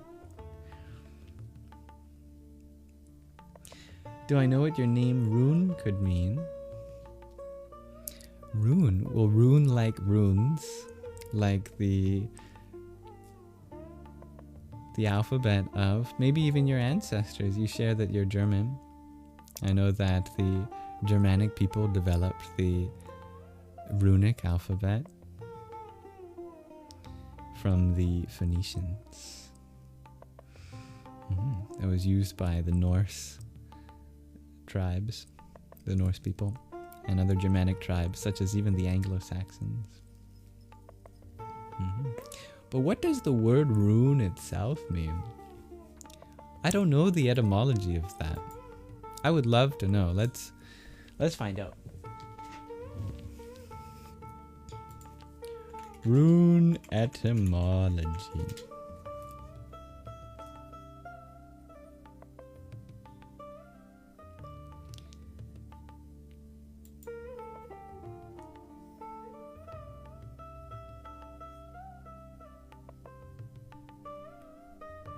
From Old Norse, runi,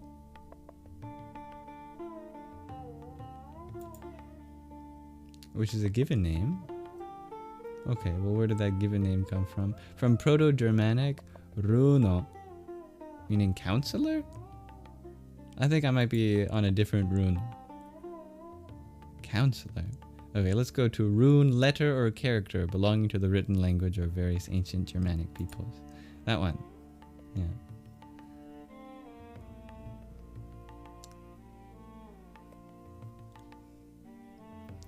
That comes from the Proto-Germanic runo, meaning letter, literature, or secret.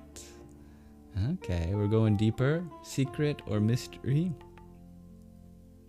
Possibly a borrowing from Proto-Celtic runa, or from the same source as it.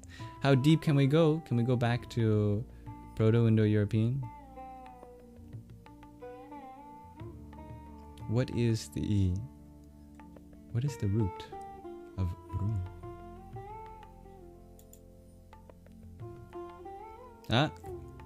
There is skeptical connections to the Proto-Indo-European. Oh, how do I pronounce the third laryngeal? I think this one's the labialized.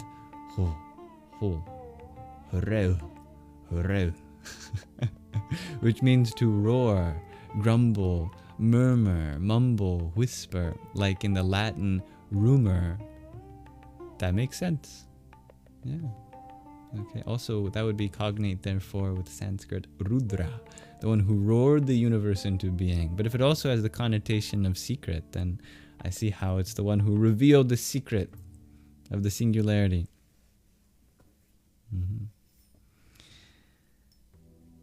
Interesting. Well, there you go. Dear Rune, I love your name. I love how with a name that ties to ancient peoples, you're also doing archaeology. That's very fitting for you.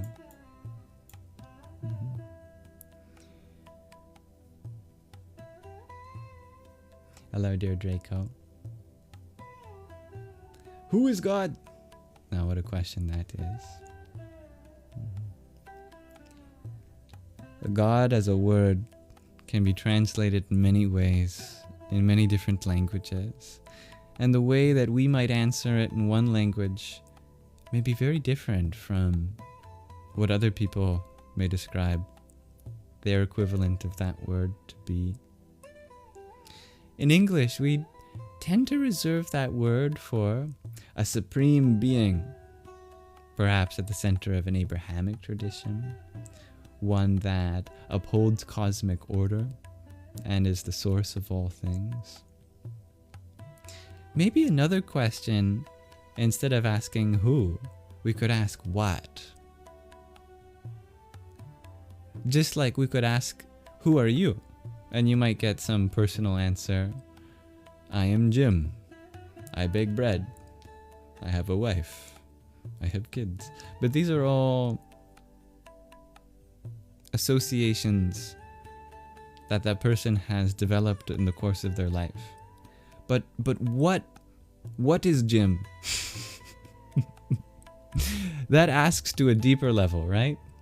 Going beyond what someone's name is, their occupation, their children, where they live, what a person is. This cuts to the core of their being, right? So what is? Okay, you ask a different question. How about, are we God? And I like the way you also define a supreme being outside of time.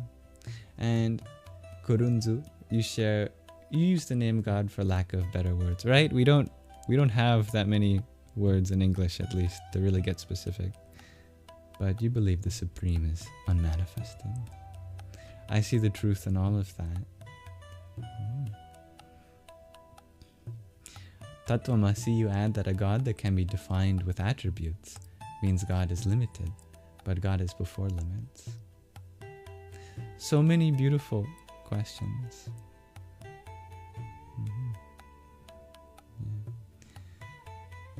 So many beautiful perspectives. Maybe God is the source of all these questions, and every single perspective just adds another way to approach that source.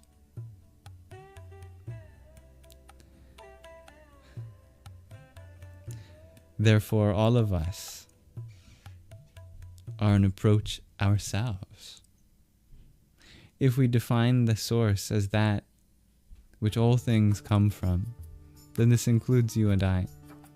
And therefore, following our own origination inwardly, any one of us can discover the source within ourselves also. You could do that for a rock as well. You could do it for a tree, a mountain, the sun, the moon. If all things come from the source, then you must be able to find the source in that something by taking that thing and going back. Not just back in time, but back in concept. What is the underlying essence behind this thing? How can I keep going from one thing to a subtler thing, to the point where I reach the subtlest thing of all that might not even be called a thing at that point? This is the process of self-inquiry. Words can go in the opposite direction. When we're speaking, we are drawing from our source.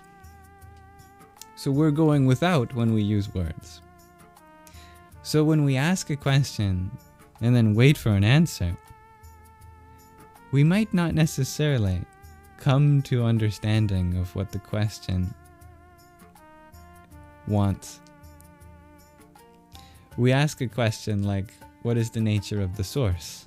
But as soon as we start putting it into words, we're drawing from that source and externalizing it without, which is nothing, there's nothing wrong with that. But if we want to get to the source, then it's not through words which come from the source. We go back to the place in which the words come from. In other words, the question itself is more revealing than any answer, because at least the question points inward, whereas answers point outward.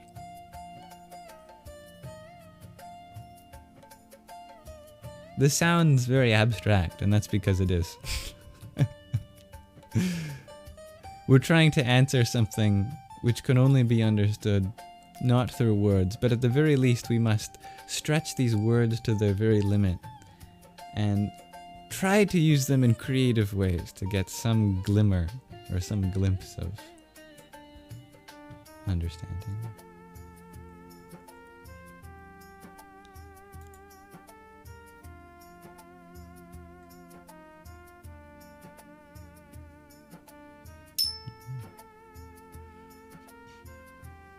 So Draco, you ask, is God drinking when you're in the middle of drinking? Aren't we made in God's image? Are we like God, or is God like us? Sometimes you know without understanding, or knowing is understanding. I can see how you use the words in the same way or in different ways. Yeah, I know what you mean both ways. Yeah, and I know that you know what I mean. Yeah. Sometimes there's a way of knowing without necessarily putting into words what you know. Sometimes there's a way of conveying something beyond the literal meaning of these words to it. I can only hope to do that in this topic. Our language is very limited. The question of God is easierly answered in some languages more than another.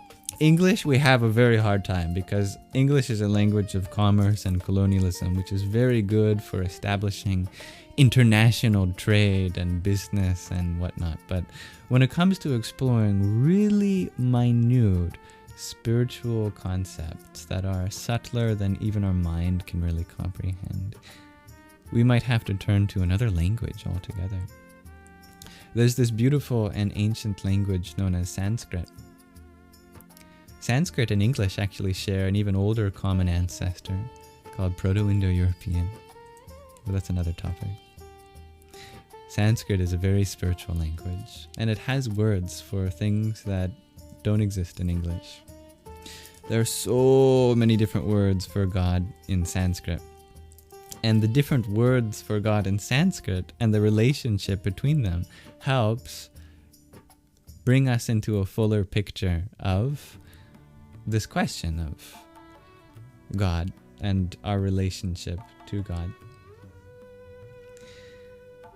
There's really three words that are important here: Brahman, Paramatma, and Bhagavan.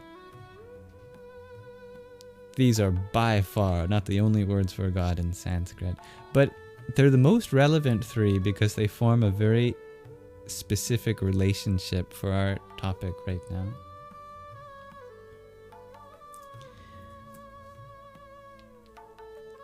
Let's talk about Brahman. Brahman comes from the root br, meaning to expand. The word Brahman is a nominalization of that verb in a noun form. Brahman is the all-expansive one. This is the most abstract, simple conception of God possible, just as an underlying source of all things. We can use different words in English. A very physics-based word is singularity, or maybe even like space. The sense of that which pervades everything, or that which is capable of expanding into everything. That's Brahman. Yes, our universe is constantly expanding. So that is where we get to the next aspect of the divine in Sanskrit.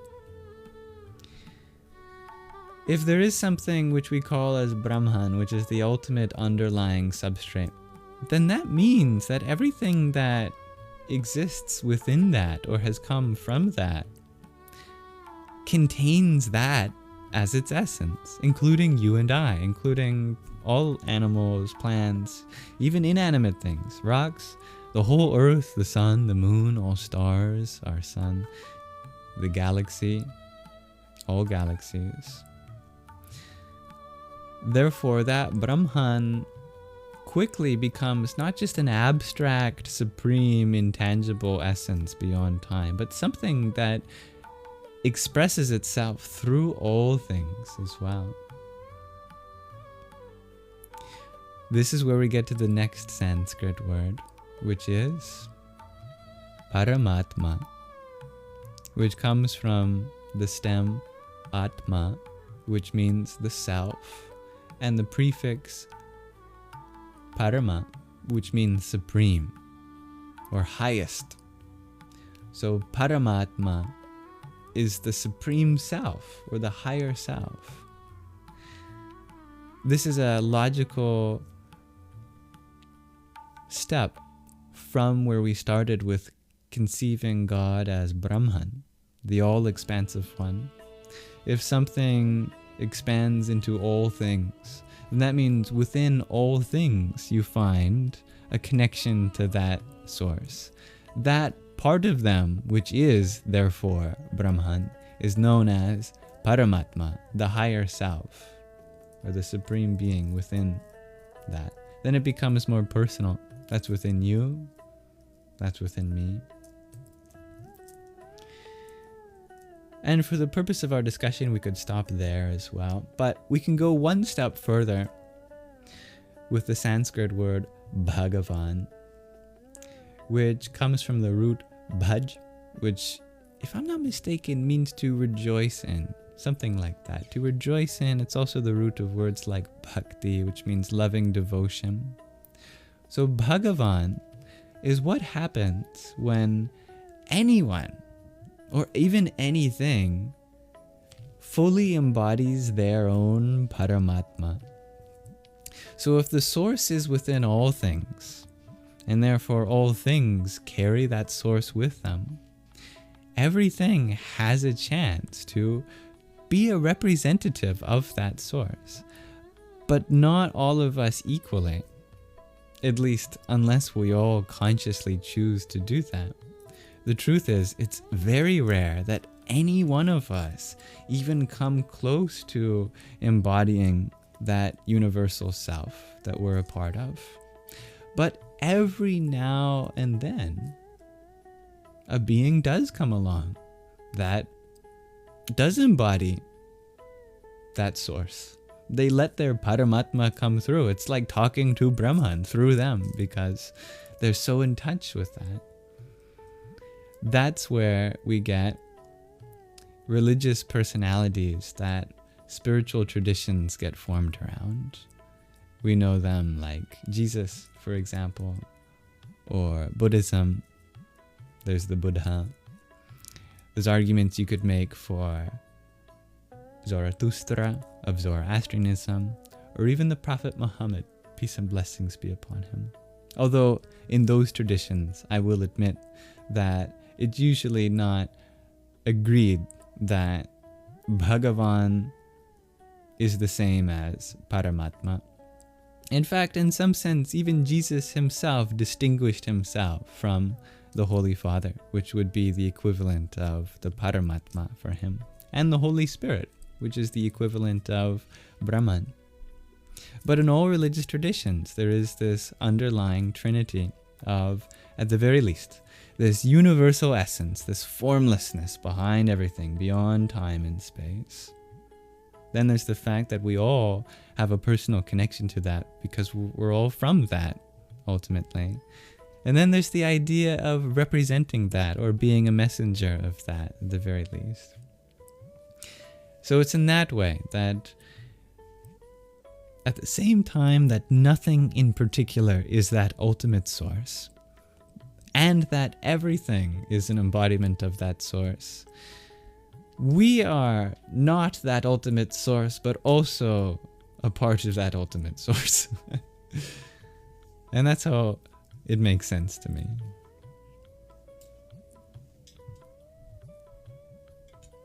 Thank you, dear Mermander, for your Heart Me and Go Popular that you sent. Hello. Om Shiva Dutiyai Namah. I know you had a lot of questions relating to that, dear Draco, at the same time, but I really have to go slow with each one of your questions, if that makes sense.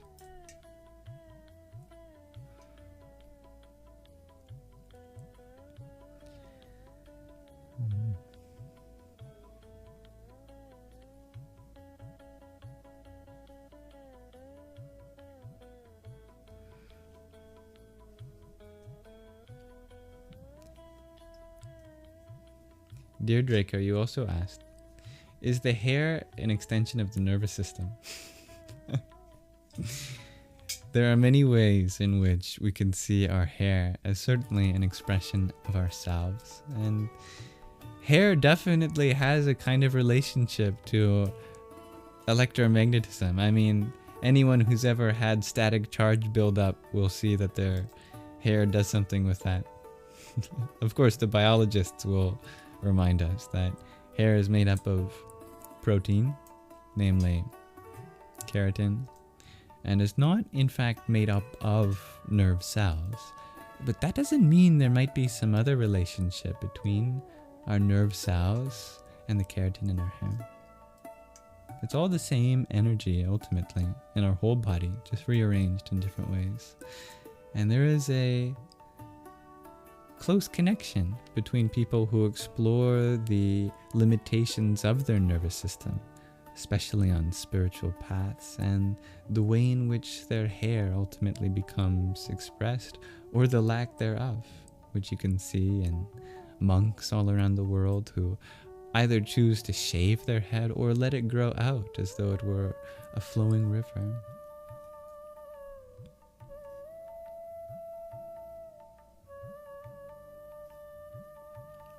Mermander, you wanted to share that you have been healing and suffering. Less panic. You truly feel the space was the first step in the path to healing. That is an honor that you graced this space with, dear Mermander. I hope we can all respect the possibility for communities to be spaces where we feel comfortable to heal in. Your hair is to your shoulders, dear Draco. I'm thinking about cutting mine to that length too. Not to disrupt my nervous system, but just because beyond a certain length it gets harder and harder to manage without going into dreadlocks or the matted hair of a yogi. Although I would probably be somewhat content having hair like Shiva. My mother would not. And I respect my mother's opinion too much.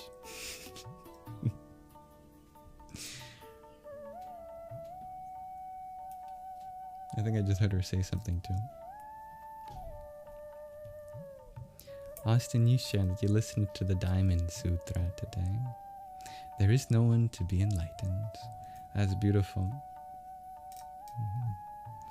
That's very much in line with the Buddhist idea of anatma, no self.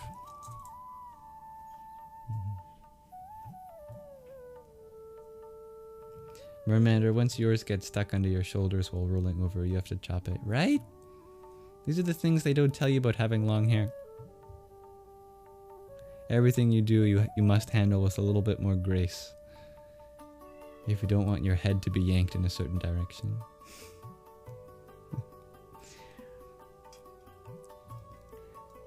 Ijab, or is that an L or an I? Jab. You ask, what is this exact style of sitar music called? I don't know. Let's see. It's just called soothing Indian classical music for deep relaxation and mental clarity.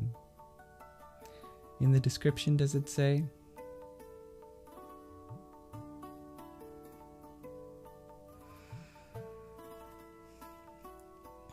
No, I don't think so.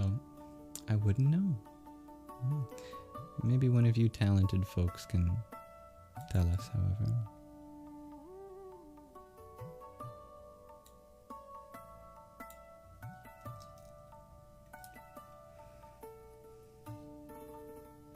Thank you, Serenidad.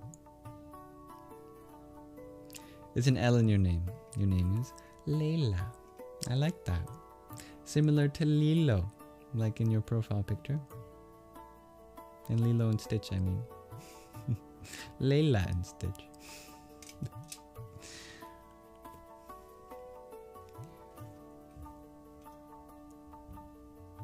You're going to dread your hair too when you move to Puerto Rico, dear Austin.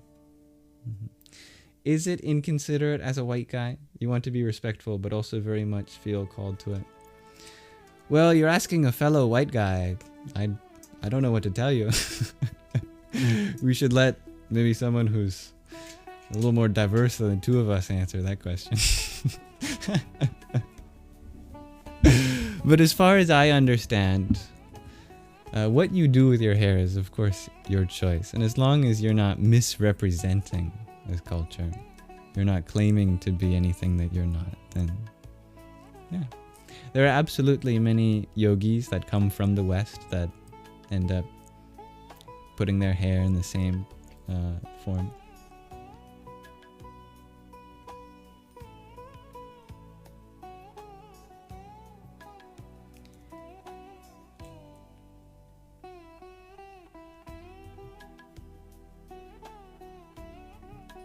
Is this a sitar? Oh, I don't know. Don't ask me. You thought it was one of those little drumsticks over strings thing. Forgot what it's called. You don't know?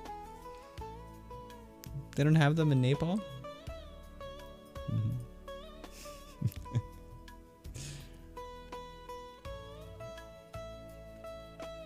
Thank you for giving the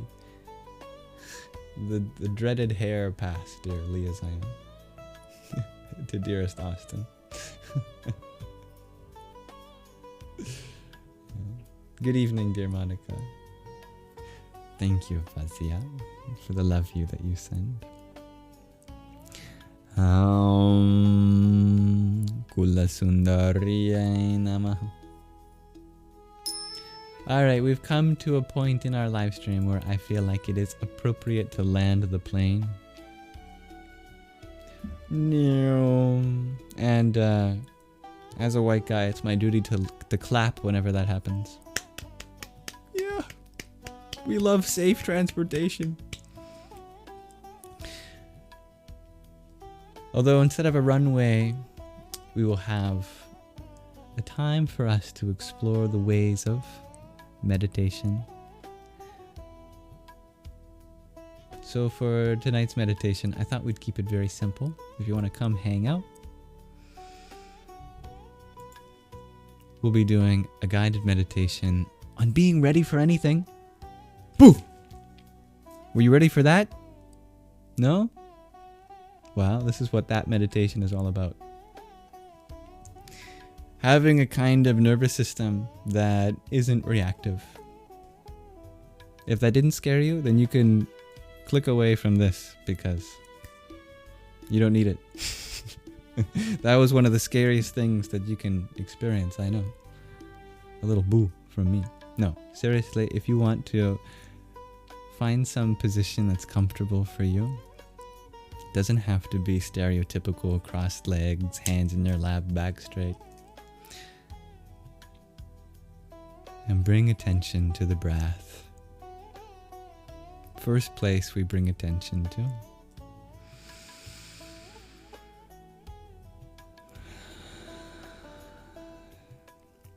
Make that breathing nice and relaxed to the extent that your body is comfortable with. What feels natural for you at this moment.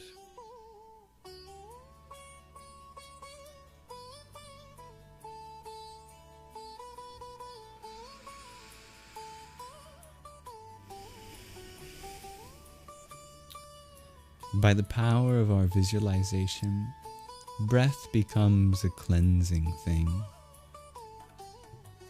To bring your breath into different parts of your body and even other aspects of your life. We can imagine it as like a kind of washing. Let your breath wash over your spine. On the inhale, washing down your spine. Exhale, washing up your spine.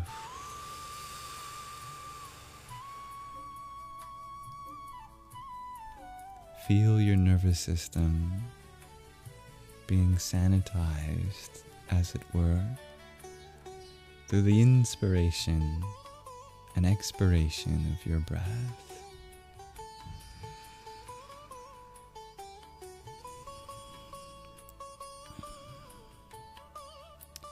I just noticed how much symbolism there is in those two words for the breath, inspire and expire, both originally referring to the in-breath and out-breath. But when we inhale, we take on something new. We get ready. We're inspired.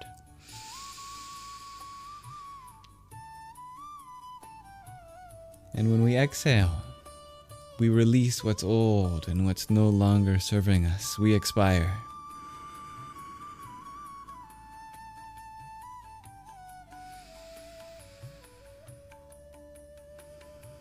So may we be inspired through our inspiration. May we let go of all that which has expired through expiration.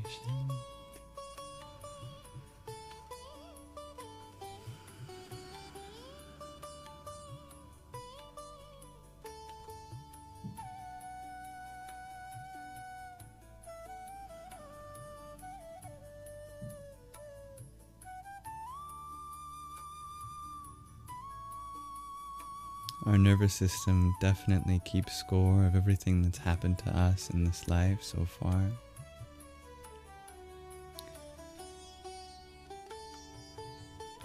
It is a feedback loop in many ways in which all the electrical impulses that it's received propagate throughout it on a closed loop.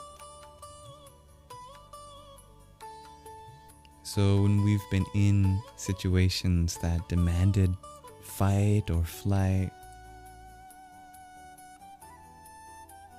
or freeze or fawn, we can still have residual sensations from those experiences circulating in our nervous system. That can put us in a constant state of anxiety, dread, panic, fear, brought out in little ways or big ones at times.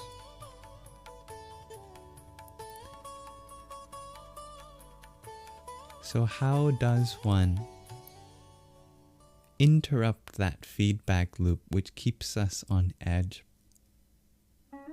and substitute something more grounding, healing, relaxing?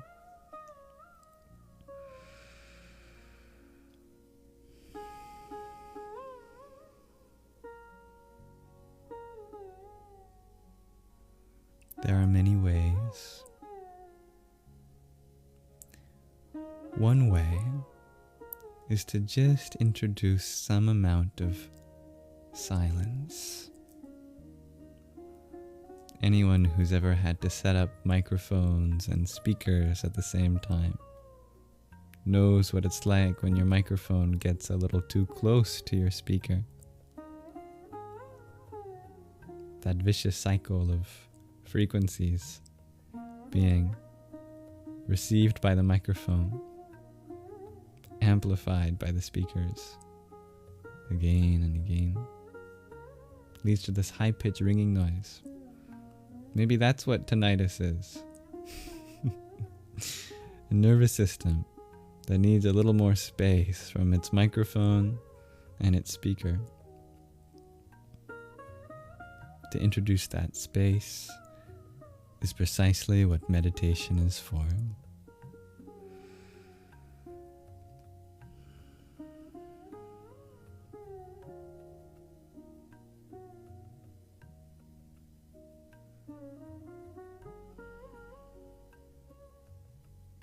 And in that space, volume is reduced.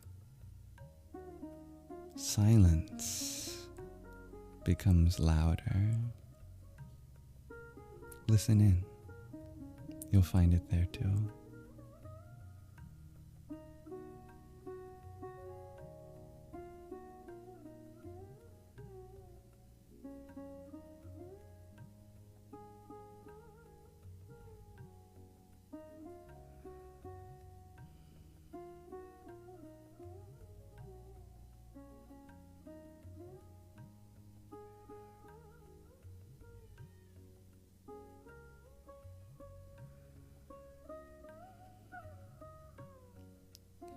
Soundproof your own system with the padding of appreciation and softness.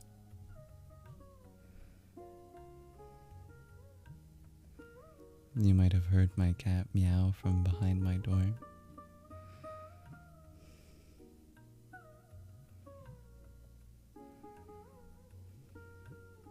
That's Shadow.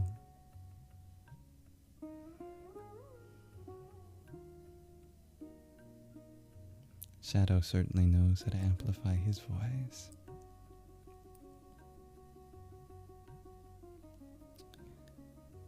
I think that if Shadow were a musician, he'd make a great one.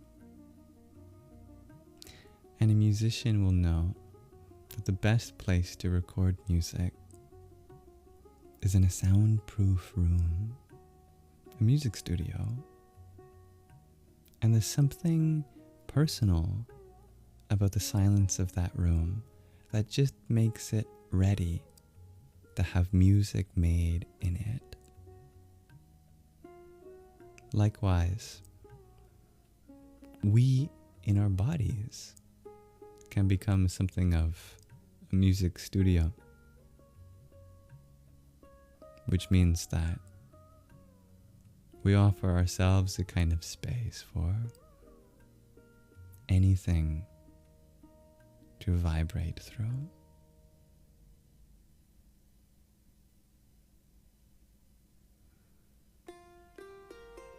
We dampen residual vibrations, which are no longer needing to reverberate through our system.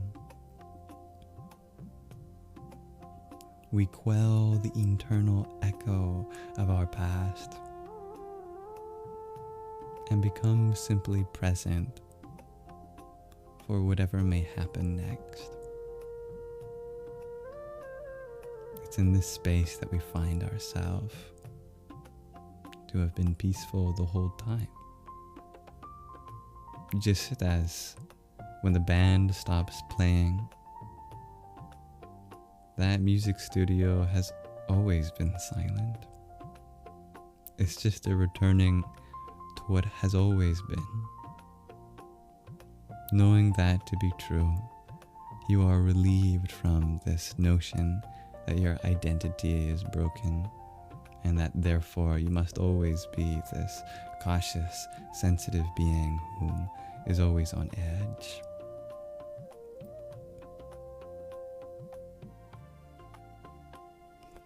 Your true self, deep within,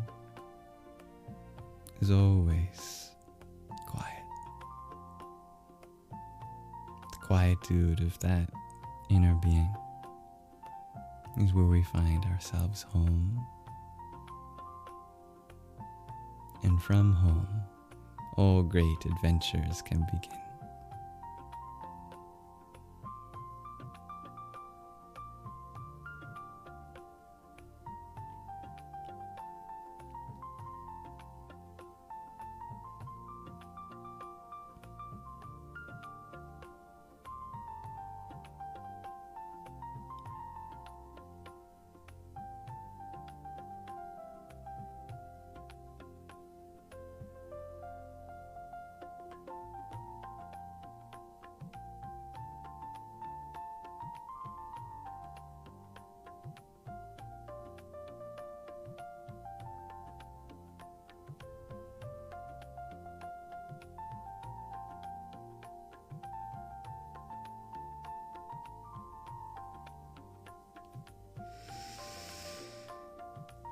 And with one last nice deep inhale and a relieving exhale,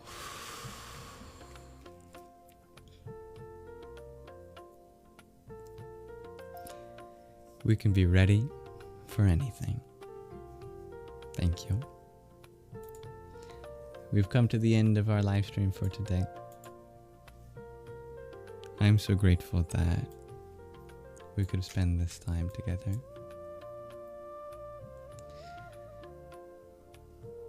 Thank you, Mermander, for your pair of tiny hot dogs. And Fodzia, thank you for your rose. And thank you, Tatuamasi, for your quintet of roses.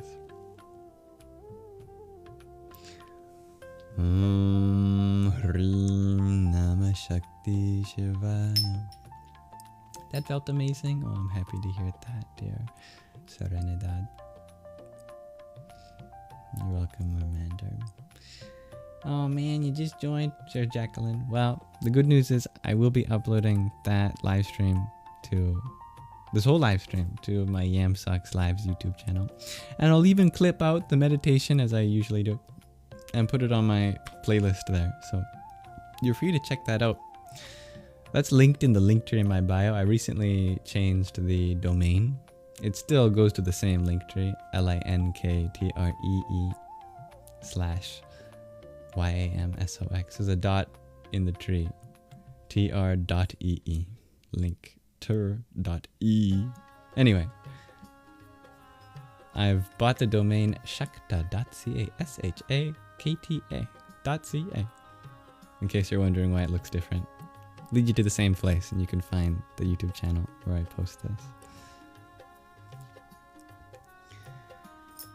Thank you, Fatzia, for another pair of roses.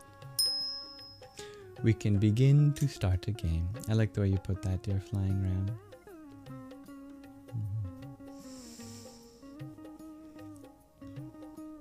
Merman, are you wondering if I practice yoga? And would I be able to share with you? I assume you're referring to physical yoga, which is but one small part of the universal philosophy of yoga, which I'm always sharing during this live stream. We just did dhyana yoga, the yoga of meditation, for example. I don't do much physical yoga, no. other than Surya Namaskara and Chandra Namaskara. And if ever I'm having digestive problems or I'm sore in other ways, I might do some asanas like Tadasana, Sarvangasana,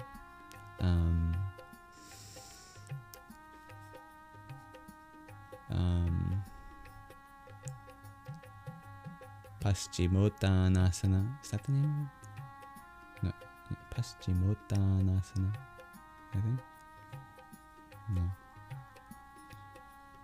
I find it to be helpful. Yeah. Thank you everyone for being here. Maybe I can do a little video on Surya Namaskara and Chandra Namaskara. Many people know Surya Namaskara or sun salutations. Not many people know the mantras that go with it. There's 12 poses, but each pose has a mantra that you can chant while doing it. Om Mitraya Namah, Om Ravaye Namah, Om Suryaya Namah, etc. And there's also an equivalent of sun salutations for the moon, which adds in 2 more poses to get 14 for 14 different phases of the moon. And it also has 14 different mantras, plus a bonus 15th one that you can chant after you're done.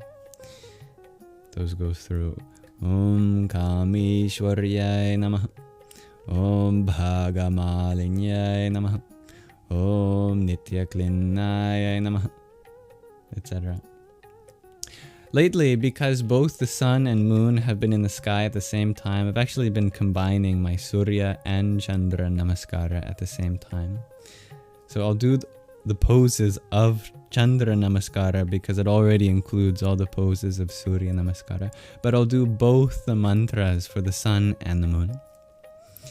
That's kind of balancing because all of the sun mantras are masculine and all the moon mantras are feminine. So it's this nice masculine and feminine balance happening through that. Hello, dear Jai.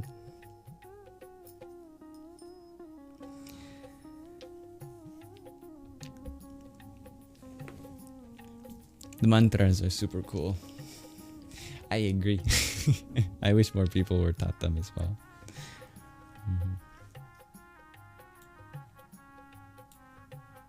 I find that very interesting, dear Bubbles, right?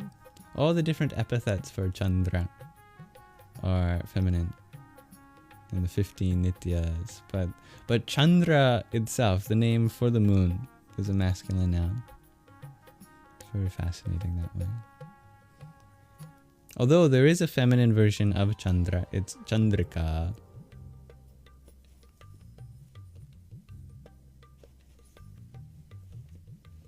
Do I have a favorite mantra? I have no favorite mantra, but I do have one that I'm almost always going back to, and that's the Gayatri mantra.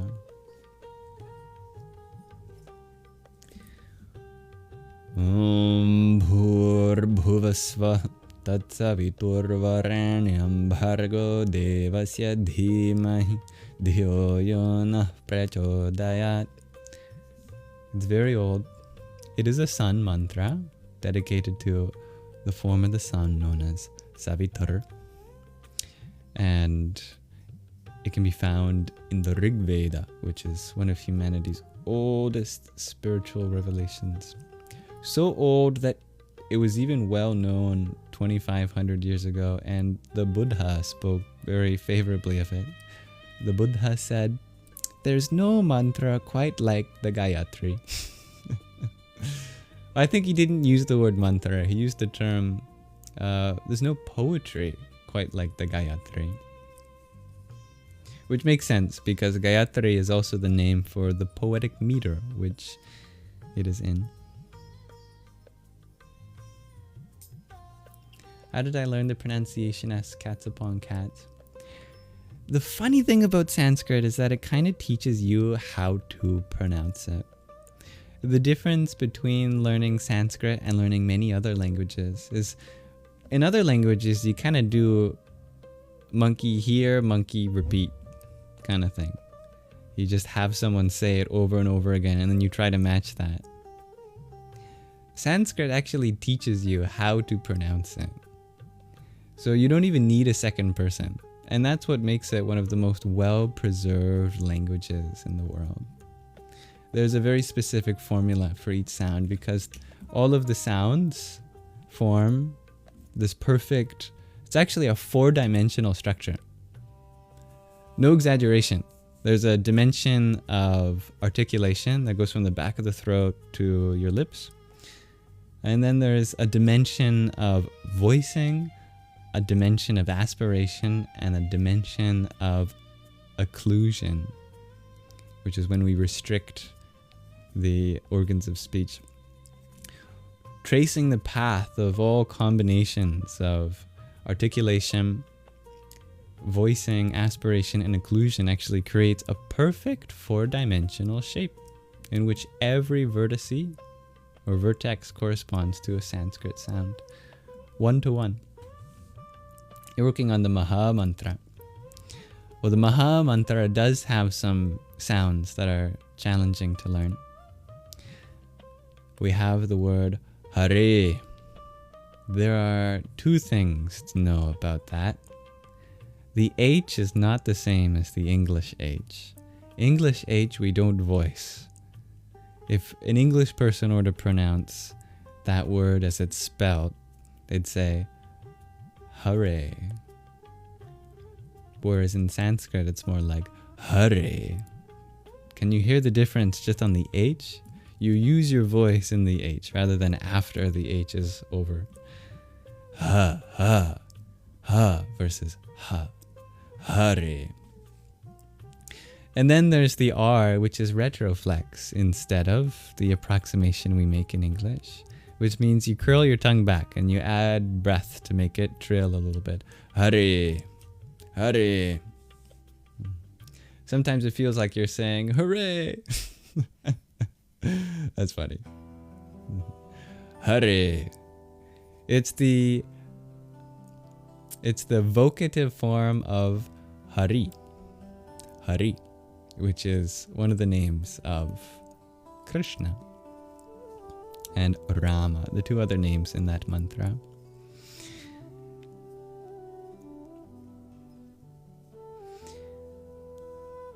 The sound A is actually a very quick diphthong, which is a transition from one vowel to another.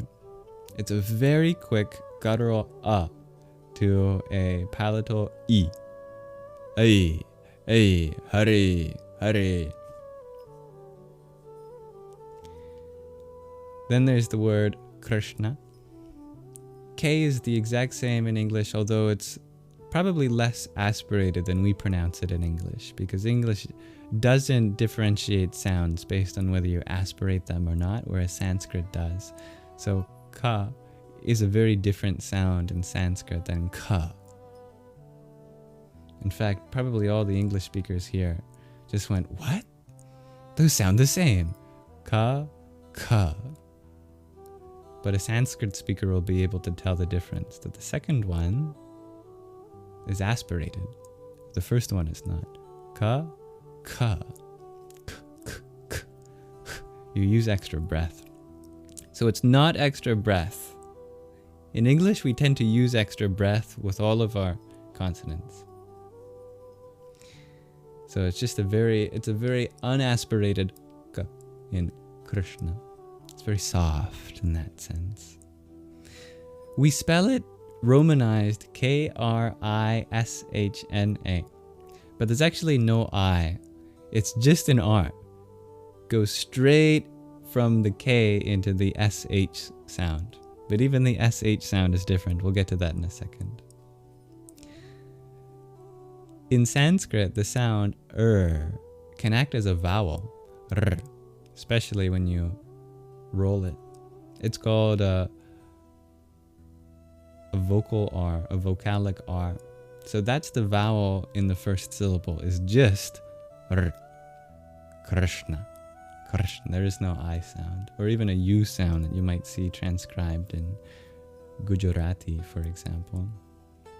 You can't roll your R's. I couldn't either until I learned Sanskrit. Sanskrit will teach you how to roll your R's. Don't worry. You curl your tongue back and you make a vowel sound. Don't think of it as a consonant like English has trained you to believe. And then, keeping your tongue in that position, breath. A lot of it. You're gonna need it. It's the breath that makes it a rolled sound. Anyway, as long as you know that, that's the formula. Eventually, the formula will work. Keeping your tongue rolled back, then you produce a sibilant sound in Krishna. So it's not the same SH sound in English, where we just arch our tongue up to the palate. We curl our tongue back. Krishna. And then same with the N sound. It's a retroflex. Na. Na. We use the bottom of the tip of our tongue to touch against our hard palate. Krishna. Krishna. Hare Krishna. Hare Krishna. Hare Krishna. Hare Krishna. Then the other word that's in that mantra is Ram. Ram. We've already covered the R sound. You curl your tongue back to pronounce it. Ram. Ram. But one aspect that might not be apparent is the first syllable in Rama is twice as long as the second syllable. Rama. Rama. So there's two long syllables in this mantra. There's the A at the end of Hare, and then there's the first A in Rama. Every other syllable is short, including both syllables in Krishna. So if we're just going by Sanskrit pronunciation, the mantra goes like this. Hare Rama, Hare Rama, Rama Rama, Hare Hare, Hare Krishna, Krishna Krishna, Hare Hare. However,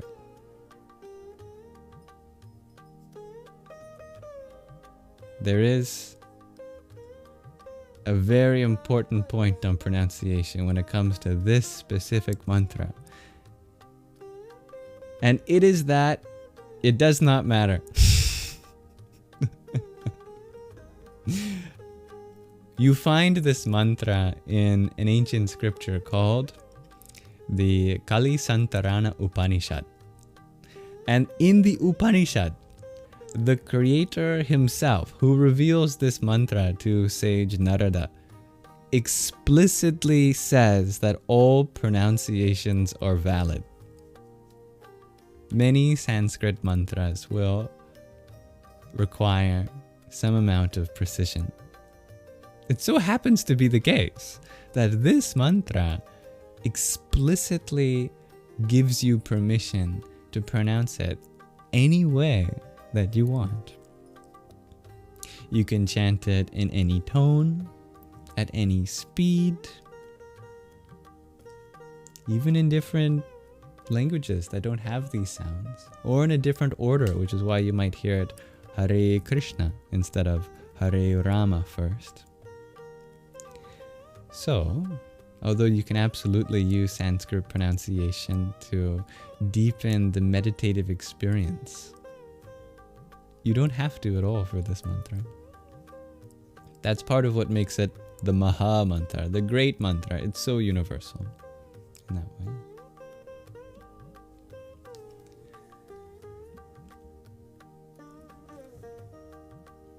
I love that, Serenidad. You are so excited to see so many people enjoying peaceful spirituality and learning together. I love when that happens here and everywhere. What is Yam? Asks Stanislav.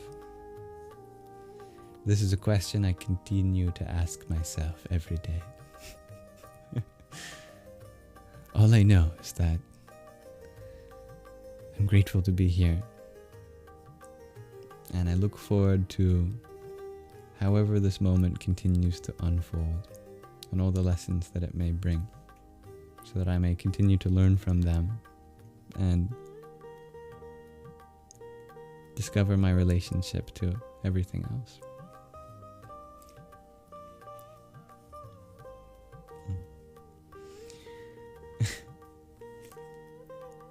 All right. I think Sanskrit is my new math. I would go on tangents forever talking about math. Now it's Sanskrit. You can really get me talking forever if you ask a question about Sanskrit. I'm going to end the live stream here for now. Thank you, everyone. Thank you to my lovely moderators who help keep the peace. Thank you to those who keep me humble so I may be a more inclusive host for you next time. May this live stream be an offering to the divinity within you. Asato ma satgamaya tamaso ma jyotirgamaya mrityor ma mritangamaya. Om Shanti Shanti Shanti.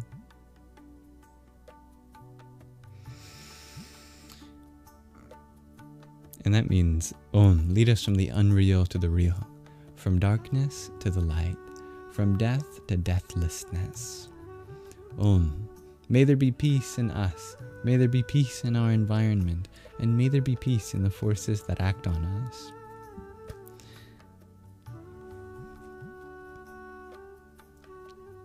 Thanks for listening. Dear cats upon cats, good night, dear mermander. Much love, dearest Ansuela Priya. You be. Thanks for being, dear Marcy. Much love, dear Chastity. You're very welcome, dear Fozia. May you all have a wonderful rest of your present moment. Namo Vaha.